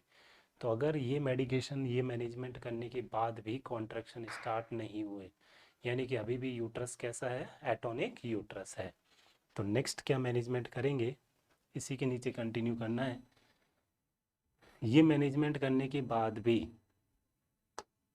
स्टिल यूट्रस इज एटोनिक, अभी भी यूट्रस कैसा है, एटोनिक है, स्टिल एटोनिक यूट्रस। ये मैनेजमेंट करने के बाद भी अभी भी यूट्रस के अंदर कॉन्ट्रैक्शंस जो है वो स्टार्ट नहीं हुए हैं, स्टिल एटोनिक यूट्रस। ऑक्सीटोसिन दे दिया, मसाजिंग कर लिया, मिथार्जिन इंजेक्ट कर लिया, इसके बावजूद भी अभी भी यूट्रस के अंदर कॉन्ट्रैक्शंस जो है वो स्टार्ट नहीं हुए हैं, मतलब अभी भी यूट्रस कैसा है, एटोनिक है। तो अभी भी अगर यूट्रस एटोनिक है तो अगला मैनेजमेंट की अपन बात करेंगे। तो नेक्स्ट मैनेजमेंट क्या करेंगे, तो नेक्स्ट मैनेजमेंट के अंदर आएगा प्रोस्टाग्लैंडिन प्रोवाइड करेंगे।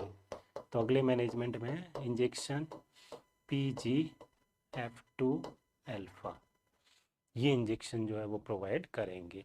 तो पहले ऑक्सीटोसिन मिथार्जिन, उससे मैनेज नहीं होता तो फिर क्या काम में लेंगे, प्रोस्टाग्लैंडिन। तो injection PGF2 alpha 250 microgram intramuscular in deltoid muscle, deltoid muscle के अंदर 250 microgram intramuscularly in deltoid muscle, ये इंजेक्शन जो है वो एडमिनिस्टर करेंगे। तो ऑक्सीटोसिन और मिथार्जिन, इनसे मैनेज नहीं हो पाता है तो अगला स्टेप जो है वो कौन सा आएगा, कि सर अगले स्टेप में फिर प्रोस्टाग्लैंडिन काम में लेंगे। प्रोस्टाग्लैंडिन में कौन सा, PGF2।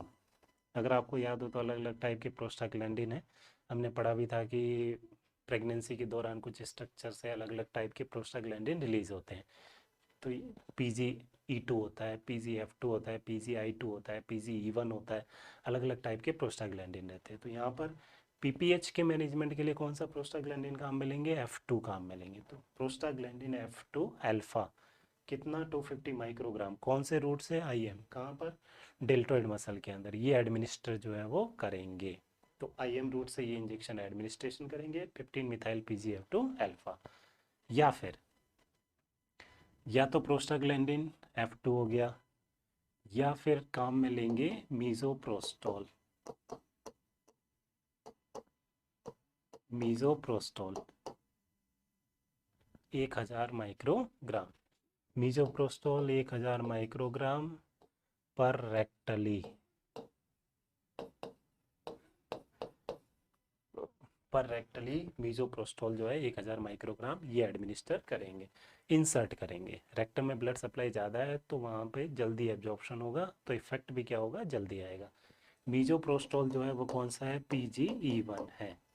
तो मीजोप्रोस्टोल दैट इज़ PGE1, ये एडमिनिस्टर करेंगे 1000 माइक्रोग्राम, कौन से रूट से, पर रेक्टली।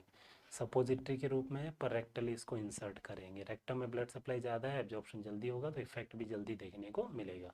तो दोनों में से कोई एक काम में लेना है। या तो क्या काम मिलेंगे, PGF2 अल्फा काम में लेंगे। ये किस रूट से, IM डेल्टोइड मसल में। मीजोप्रोस्टोल PGE1 काम में ले रहे हैं तो 1000 माइक्रोग्राम कौन से रूट से, पर रेक्टली एडमिनिस्टर करेंगे। ये मेडिकेशन भी, प्रोस्टाग्लैंडिन का काम भी क्या है सर, प्रोस्टाग्लैंडिन का काम भी यूटेराइन कॉन्ट्रैक्शंस का हो गया। तो देखो, ऑक्सीटोसिन और हमने लिखा था मिथार्जिन, उससे कॉन्ट्रैक्शन नहीं हुए, एटोनिक यूट्रस रह गया, तो फिर ये मैनेजमेंट काम में लिया। अब यहाँ पर यूट्रस में कॉन्ट्रैक्शन मोस्टली हो जाएंगे, अगर नहीं होते हैं तो फिर अगला मैनेजमेंट जो है वो फॉलो करेंगे। सपोज करो यहाँ पर भी कॉन्ट्रैक्शंस नहीं हुए, अभी भी यूट्रस कैसा है, एटोनिक है, अभी भी ब्लीडिंग कैसी है, कंटिन्यू है, तो फिर अगला मैनेजमेंट फॉलो करना पड़ेगा।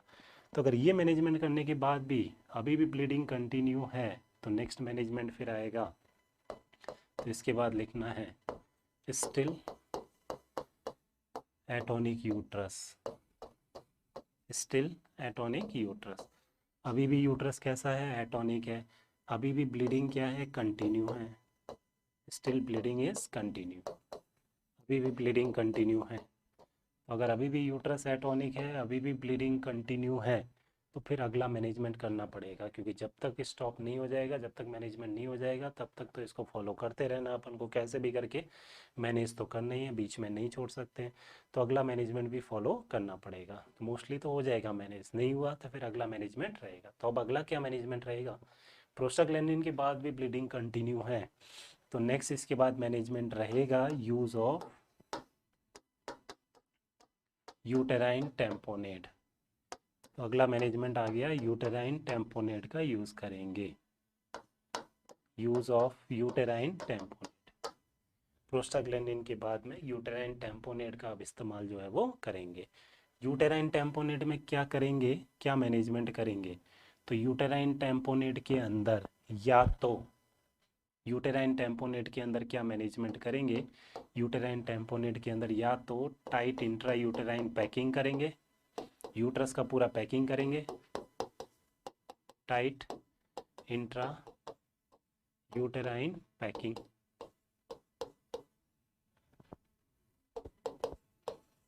यूट्रस का पूरा पैकिंग करेंगे, किसकी सहायता से, with 5 metre gauze, 5 metre gauze piece की सहायता से, 5 मीटर गॉस पीस की सहायता से पूरे यूट्रस की क्या करेंगे, पैकिंग करेंगे। अब देखो, यूट्रस की पैकिंग करेंगे तो ब्लीडिंग पॉइंट के ऊपर प्रेशर आएगा, ब्लीडिंग पॉइंट पे प्रेशर आएगा तो ब्लीडिंग क्या हो जाएगी, स्टॉप हो जाएगी। वैसे ही जैसे एपिस्टेक्सिस होता है, नोज ब्लीडिंग होता है, तो गॉस और कॉटन की सहायता से पूरे नोज़ की क्या कर देते हैं, पैकिंग कर देते हैं, ताकि ब्लीडिंग जो है वो ना हो, ब्लीडिंग पॉइंट पे प्रेशर आएगा, ब्लीडिंग स्टॉप होगा। इसी तरह से यूट्रस की पैकिंग कर रहे हैं तो tight intrauterine packing, 5 metre gauze piece की सहायता से पूरे यूट्रस की क्या कर देंगे, पैकिंग करेंगे। तो पैकिंग करेंगे तो ब्लीडिंग पॉइंट के ऊपर प्रेशर आएगा, ब्लीडिंग पॉइंट पे प्रेशर आएगा तो ब्लीडिंग जो है वो क्या हो जाएगी, स्टॉप हो जाएगी। क्लियर है। तो या तो टाइट इंट्रा यूट्राइन पैकिंग करेंगे, या फिर क्या करेंगे, और बाई मैनुअल कंप्रेशन करेंगे, बाई मैनुअल कंप्रेशन, यूट्रस का दोनों हाथों के बीच में क्या करेंगे, कंप्रेशन करेंगे।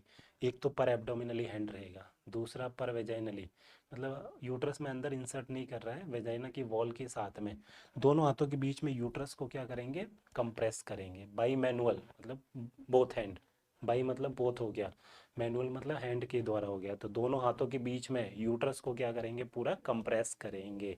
ये प्रोसीजर क्या कहलाएगा, by manual compression. Again compress करेंगे तो ब्लीडिंग पॉइंट के ऊपर प्रेशर आएगा, प्रेशर आएगा तो ब्लीडिंग क्या हो जाएगी, स्टॉप हो जाएगी। तो यूट्रस को दोनों हाथों के बीच में कंप्रेस करेंगे, यही प्रोसीजर क्या कहलाएगा, बाई मैनुअल कंप्रेशन। या तो पैकिंग किया, या फिर बाई मैनुअल कंप्रेशन किया, यूट्रस का दोनों हाथों के बीच में कंप्रेशन, या फिर क्या करेंगे, यूज ऑफ कैथेटर और बैलून, कैथेटर और बैलून का यूज करेंगे। इनकी सहायता से ब्लीडिंग पॉइंट को कंप्रेस करके ब्लीडिंग को स्टॉप करने की कोशिश करेंगे। तो या तो इंट्रायूट्राइन पैकिंग, या फिर बाई मैनुअल कंप्रेशन, या फिर यूज़ ऑफ कैथेटर और बैलून। बैलून और कैथेटर इंसर्ट करके यूट्रस के अंदर कैथेटर की सहायता से बैलून उसको इन्फ्लेट किया। इन्फ्लेट करने के बाद में उसमें वो इन्फ्लेट करेंगे तो जो यूट्राइन वेसल्स जो ओपन है उनके ऊपर प्रेशर आएगा, प्रेशर आएगा तो उसकी वजह से ब्लीडिंग क्या हो जाएगी, स्टॉप हो जाएगी। तो यूट्रस के अंदर कैथेटर की सहायता से बैलून इंसर्ट किया, फिर इस बैलून को क्या करेंगे, इन्फ्लेट करेंगे। बैलून के अंदर लाइक यूज ऑफ बाकरी बैलून, बाकरी बैलून का इस्तेमाल कर सकते हैं।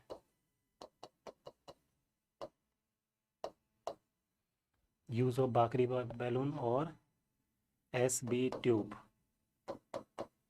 टंगस्टन ब्लैकमोर ट्यूब, इसका इस्तेमाल कर सकते हैं। इसको इंसर्ट करके ये बाकरी बैलून इसका इस्तेमाल कर सकते हैं, और SB tube tungsten Blackmore tube इनका यूज़ कर सकते हैं।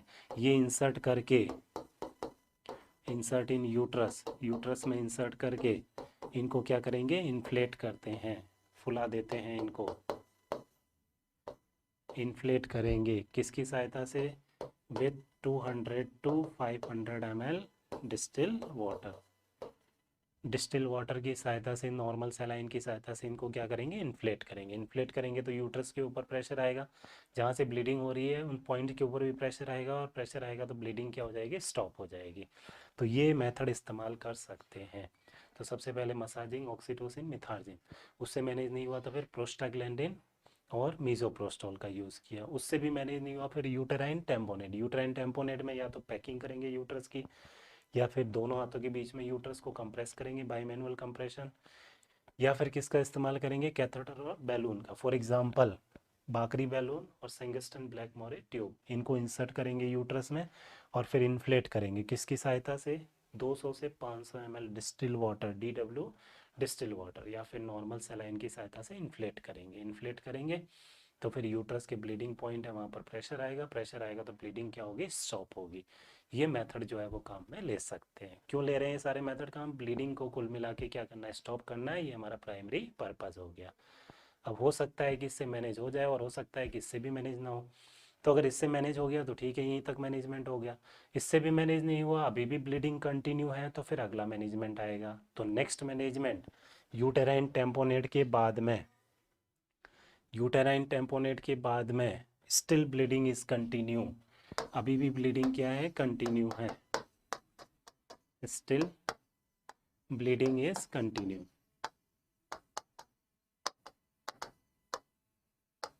अभी भी ब्लीडिंग कंटिन्यू है, तो अगला मैनेजमेंट क्या आएगा, अगर अभी भी ब्लीडिंग कंटिन्यू है तो अब आएगा ligation of uterine artery, ligation of uterine artery, uterine artery का लाइगेशन करेंगे, लाइगेशन ऑफ यूटेराइन आर्टरी और ligation of iliac artery,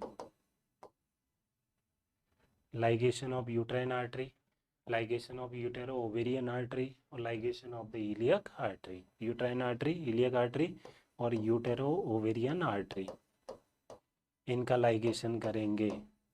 ligation का मतलब इनको क्या करना है, लाइगेट करने का मतलब है टाई अप, बांधना है। अब आर्टरी को ही बांध देंगे तो फिर ब्लीडिंग जो है वो नहीं हो पाएगा, यानी ब्लीडिंग क्या हो जाएगा, स्टॉप हो जाएगा। तो अगर टेम्पोनेट से भी मैनेज नहीं होता है, ब्लीडिंग कंटिन्यू रहता है, तो नेक्स्ट स्टेप क्या आएगा, लाइगेशन करना पड़ेगा। लाइगेशन मतलब टाई अप करना, बांधना हो गया। लाइगेशन ऑफ यूट्राइन आर्टरी और इलियक आर्टरी और यूटेरो ओवेरियन आर्टरी, ये मैनेजमेंट जो है वो फॉलो करना पड़ेगा। या फिर क्या करते हैं इसके अलावा, लाइगेशन के अलावा एक और प्रोसीजर का नाम आपको याद रखना है पीपीएच के मैनेजमेंट के लिए, या तो ligation of uterine artery, iliac artery और यूटेरो ओवेरियन आर्टरी हो गया, और B Lynch procedure, B Lynch procedure और बी लिंच सूचर बोलते हैं इसको। यूट्रस का सूचरिंग परफॉर्म करते हैं, यूट्रस को सूचर करने का एक प्रोसीजर होता है, इसको बोलते हैं बी लिंच प्रोसीजर, और सूचरिंग करते हैं इसलिए क्या लिखा है, सूचर लिखा है। तो एक वन लाइनर ऑब्जेक्टिव क्वेश्चन आपको याद रखना है, बी लिंच प्रोसीजर किसके मैनेजमेंट के लिए काम में लेते हैं, सर पीपीएच के मैनेजमेंट के लिए काम में लेते हैं।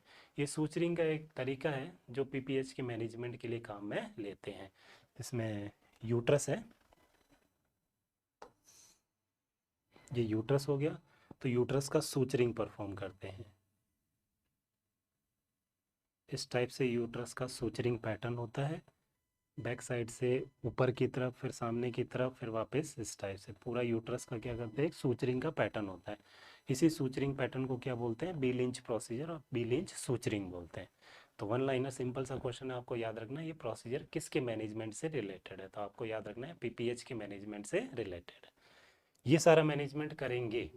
अब मोस्टली तो ये है कि अब तो ब्लीडिंग स्टॉप हो ही जाएगा, फिर भी अगर लेस देन 1% केसेस की भी अपन बात करें कि थ्योरेटिकल पोर्शन की अपन बात करें कि अभी भी ब्लीडिंग कंटिन्यू, अभी भी स्टॉप नहीं हो रहा है, तो लास्ट फाइनल मैनेजमेंट जो अब रहेगा, तो लास्ट मैनेजमेंट ये लाइगेट करने के बाद भी, ये मैनेजमेंट करने के बाद भी still bleeding is continue,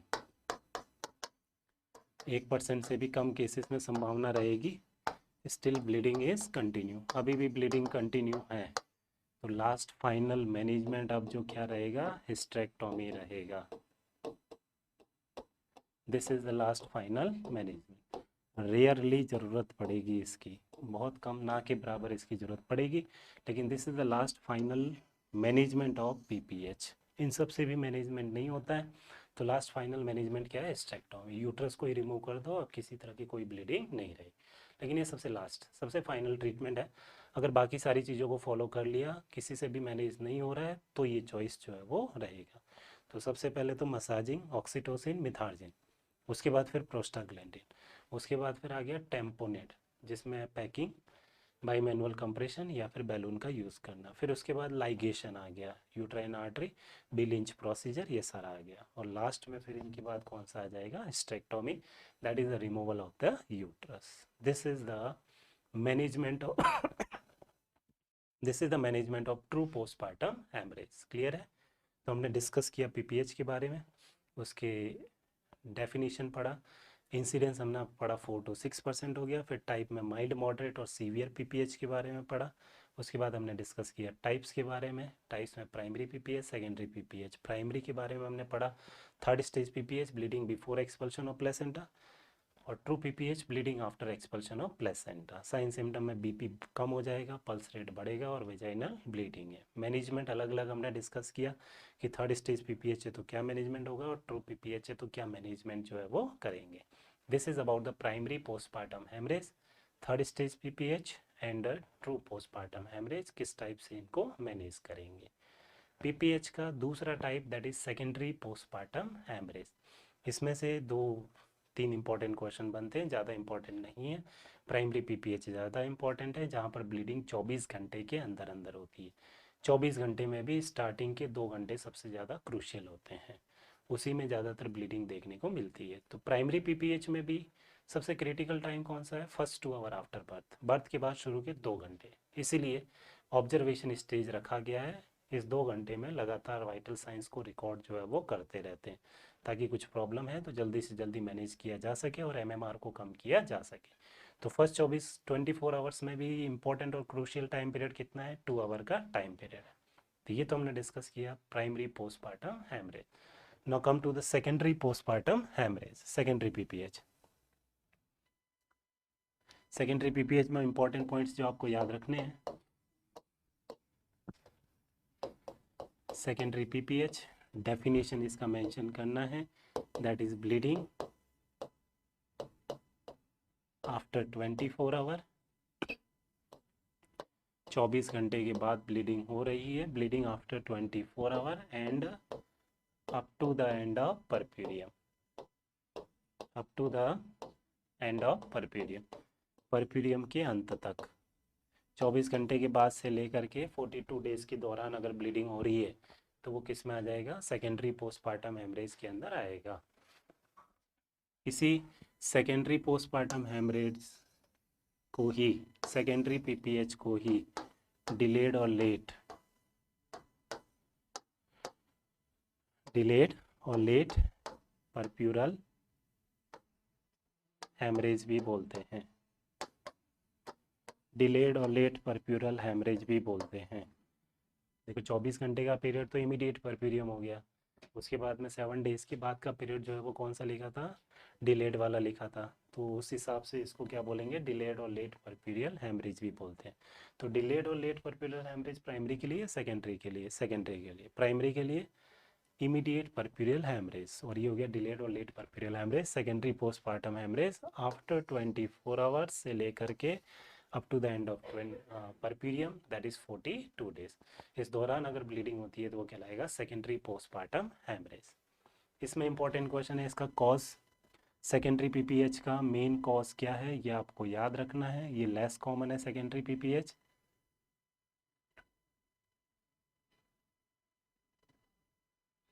cause आपको याद रखना है इसका।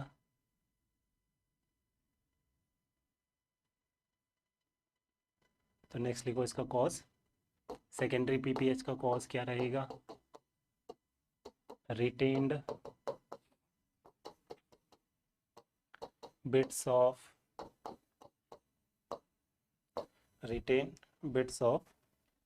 Placenta and membrane.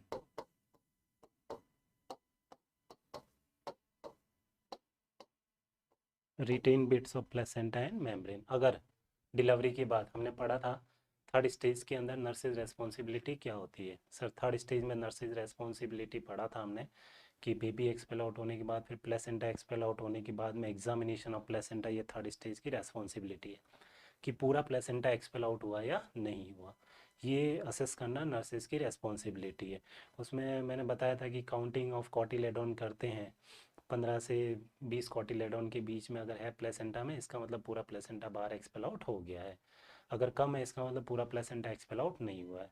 तो ये क्यों करना ज़रूरी है, एग्जामिनेशन प्लेसेंटा का एक्सपेल आउट होने के बाद करना क्यों ज़रूरी है? इसलिए ज़रूरी है क्योंकि अगर पूरा प्लेसेंटा बाहर नहीं आया और उसका कुछ पार्टिकल्स जो है प्लेसेंटा और मेम्ब्रेन के कुछ टुकड़े यूट्रस में रह गए, तो आगे जाके यही retain bits of placenta and membrane, retain मतलब रुके हुए हैं, अंदर अटके हुए हैं, कहाँ पर, बिट्स का मतलब हो गया टुकड़े, प्लेसेंटा और मेम्ब्रेन के यूट्रस में ही रह गए, तो आगे जा कर के ये क्या कॉज कर सकते हैं, सेकेंडरी पीपीएच कॉज कर सकते हैं। आगे जा कर के इनमें इन्फेक्शन होना, इन्फेक्शन की वजह से फिर यूट्रस का इन्फेक्शन और ब्लीडिंग होना, कॉन्ट्रैक्शन के साथ में फ्रिक्शन होगा यूट्राइन वॉल के साथ में, तो फिर ब्लीडिंग हो सकता है।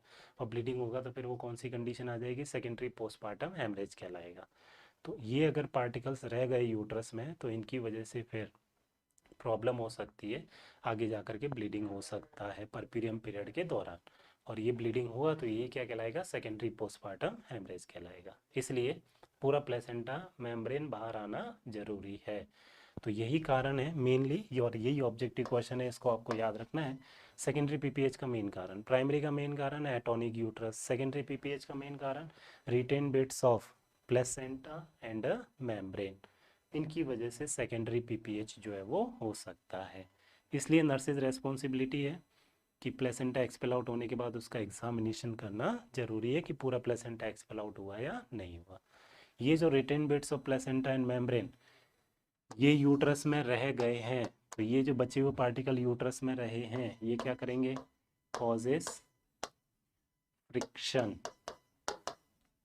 And bleeding. यूट्रस की वॉल के साथ फ्रिक्शन होगा, causes friction with uterine wall, uterine wall के साथ फ्रिक्शन होगा इनका, causes friction with uterine wall, uterus की वॉल के साथ इनका फ्रिक्शन होगा, और फ्रिक्शन होगा तो क्या होगा, इसकी वजह से फिर ब्लीडिंग होगा।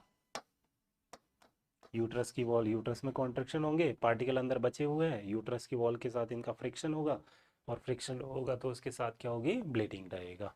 और इसके अलावा ये क्या कॉज कर सकते हैं, retain bits of placenta and membrane, यही क्या कॉज कर सकते हैं, इन्फेक्शन कॉज कर सकते हैं, कॉजेज इन्फेक्शन, इनकी वजह से इन्फेक्शन भी हो सकता है यूट्रस का, और यूट्रस का इन्फेक्शन होगा तो अगेन क्या प्रॉब्लम हो सकती है, ब्लीडिंग का प्रॉब्लम जो है वो हो सकता है। तो किसी भी वजह से ब्लीडिंग जो है वो देखने को मिल सकती है। क्लियर है? तो what is the main cause of secondary PPH, that is retain bits of placenta and membrane. इसकी वजह से यूट्रस की वॉल के साथ में फ्रिक्शन होगा तो ब्लीडिंग हो सकती है, और धीरे धीरे अगर ये पार्टिकल बचे हुए हैं तो इनमें इन्फेक्शन हो सकता है, और इन्फेक्शन की वजह से भी क्या हो सकती है, ब्लीडिंग हो सकती है। This is the aetiology of secondary postmortem haemorrhage. Management क्या करेंगे, मैनेजमेंट इसमें डिपेंड करेगा कि कारण क्या है, मैनेजमेंट डिपेंड ऑन कॉज। तो क्या मैनेजमेंट करेंगे, जिस वजह से प्रॉब्लम हो रही है उस प्रॉब्लम को रिमूव करो, यही मैनेजमेंट रहेगा। तो प्रॉब्लम यहाँ पर क्या है कि सर पार्टिकल्स कुछ यूट्रस में रह गए, तो मैनेजमेंट क्या करेंगे, इन पार्टिकल्स को रिमूव करना है। तो मैनेजमेंट के अंदर exploration of uterovaginal canal, exploration of uterovaginal canal,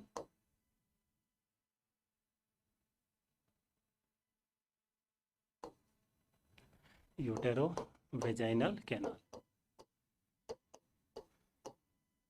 uterovaginal canal का एक्सप्लोरेशन करेंगे, ओपन करेंगे। ओपन करने के बाद में जो भी पार्टिकल यूट्रस के अंदर बचे हुए हैं उनको क्या करना है, रिमूव करना है। Exploration of uterovaginal canal, removal of bits of membrane, placenta और मेम्ब्रेन के जो पार्टिकल बचे हुए हैं इनको रिमूव करेंगे, placenta and membrane. Exploration of uterovaginal canal, removal of bits of placenta and membrane with the help of ovum forceps। Ovum forcep की सहायता से इन पार्टिकल का क्या करना है, रिमूवल करना है। तो एक्सप्लोरेशन किया और इनको क्या करेंगे, रिमूव करेंगे। ये सिंपल सा मैनेजमेंट करेंगे, किस कंडीशन में है, this is the management of secondary postpartum haemorrhage. Simple सा ओपन करो और जो पार्टिकल बचे हुए हैं उनको क्या करना है, रिमूव आउट करना है। तो इसमें आपको एक इंपॉर्टेंट क्वेश्चन कॉज याद रखना है, सेकेंडरी पीपीएच। तो ड्यूरेशन याद रखना है और दूसरा कॉज याद रखना है। मैनेजमेंट उस कॉज के हिसाब से करेंगे। So this is about the PPH, postpartum haemorrhage. Bleeding baby expel out होने के बाद से लेकर के परपीरियम पीरियड के दौरान, यानी कि ये कौन सी स्टेज का कॉम्प्लिकेशन है, थर्ड स्टेज का कॉम्प्लिकेशन है। इंसिडेंस कितना है इसका, 4 to 6% हो गया। This is the major cause of the MMR, maternal mortality rate. फिर अपने टाइप्स पढ़े थे। माइल्ड पीपीएच क्या होता है, 1 लीटर से कम ब्लड लॉस होता है। मॉडरेट क्या होता है, 2 लीटर से कम ब्लड लॉस होता है। 2 लीटर से ज़्यादा ब्लड लॉस है तो वो क्या कहलाता है, सीवियर पीपीएच कहलाता है। प्राइमरी पीपीएच 24 घंटे के अंदर ब्लीडिंग होना। सेकेंडरी पीपीएच 24 घंटे के बाद ब्लीडिंग होना। Third stage PPH placenta expel out होने से पहले ब्लीडिंग होना। प्लेसेंटा एक्सपेल आउट होने के बाद ब्लीडिंग हो रही है तो सर वो ट्रू पीपीएच कहलाएगा। ट्रू पीपीएच में इनिशियल नर्सिंग एक्शन क्या होगा, कॉल्फ फॉर एक्स्ट्रा हेल्प रहेगा। उसके बाद मसाजिंग का अपन ने लिखा ऑक्सीटोसिन, मिथार्जिन, उसके बाद हमने मेंशन किया प्रोस्टाग्लैंडिन। प्रोस्टाग्लैंडिन के बाद यूटेराइन टेम्पोनेट आ गया। यूटेराइन टेम्पोनेट के बाद लाइगेशन आ गया जिसमें बिलिंच प्रोसीजर आ गया। और उसके बाद लास्ट अपन ने क्या लिखा, हिस्टेरेक्टोमी। रेयरली इसकी ज़रूरत पड़ सकती है। कॉजेज़ के अंदर एटोनिक और traumatic, 80% atonic, 20% traumatic. Most common cause atonic uterus हो गया, यूट्रस की टोन का लॉस होना। किस किस वजह से एटोनिक यूट्रस हो सकता है वो कारण हमने लिखे। एटोनिक यूट्रस का मैनेजमेंट क्या करेंगे उसके बारे में हमने डिस्कस किया। ट्रॉमेटिक यूट्रस है तो क्या मैनेजमेंट करेंगे, एक्सप्लोरेशन और हीमोस्टैटिक सूचरिंग परफॉर्म करना है। सेकेंडरी पीपीएच कब होता है, क्या कारण है, उसके बारे में हमने डिस्कस किया है। This is all about the PPH, postpartum haemorrhage. अगले लेक्चर के अंदर हम और ऑब्स्टेट्रिकल डिसऑर्डर्स के बारे में डिस्कस करेंगे। पीआईएच, प्रेगनेंसी इंड्यूस हाइपरटेंशन के बारे में डिस्कस करेंगे। आज के लेक्चर को हम ये फिनिश्ड करते हैं। पढ़ते रहिएगा। Wish you all the best and thank you very much.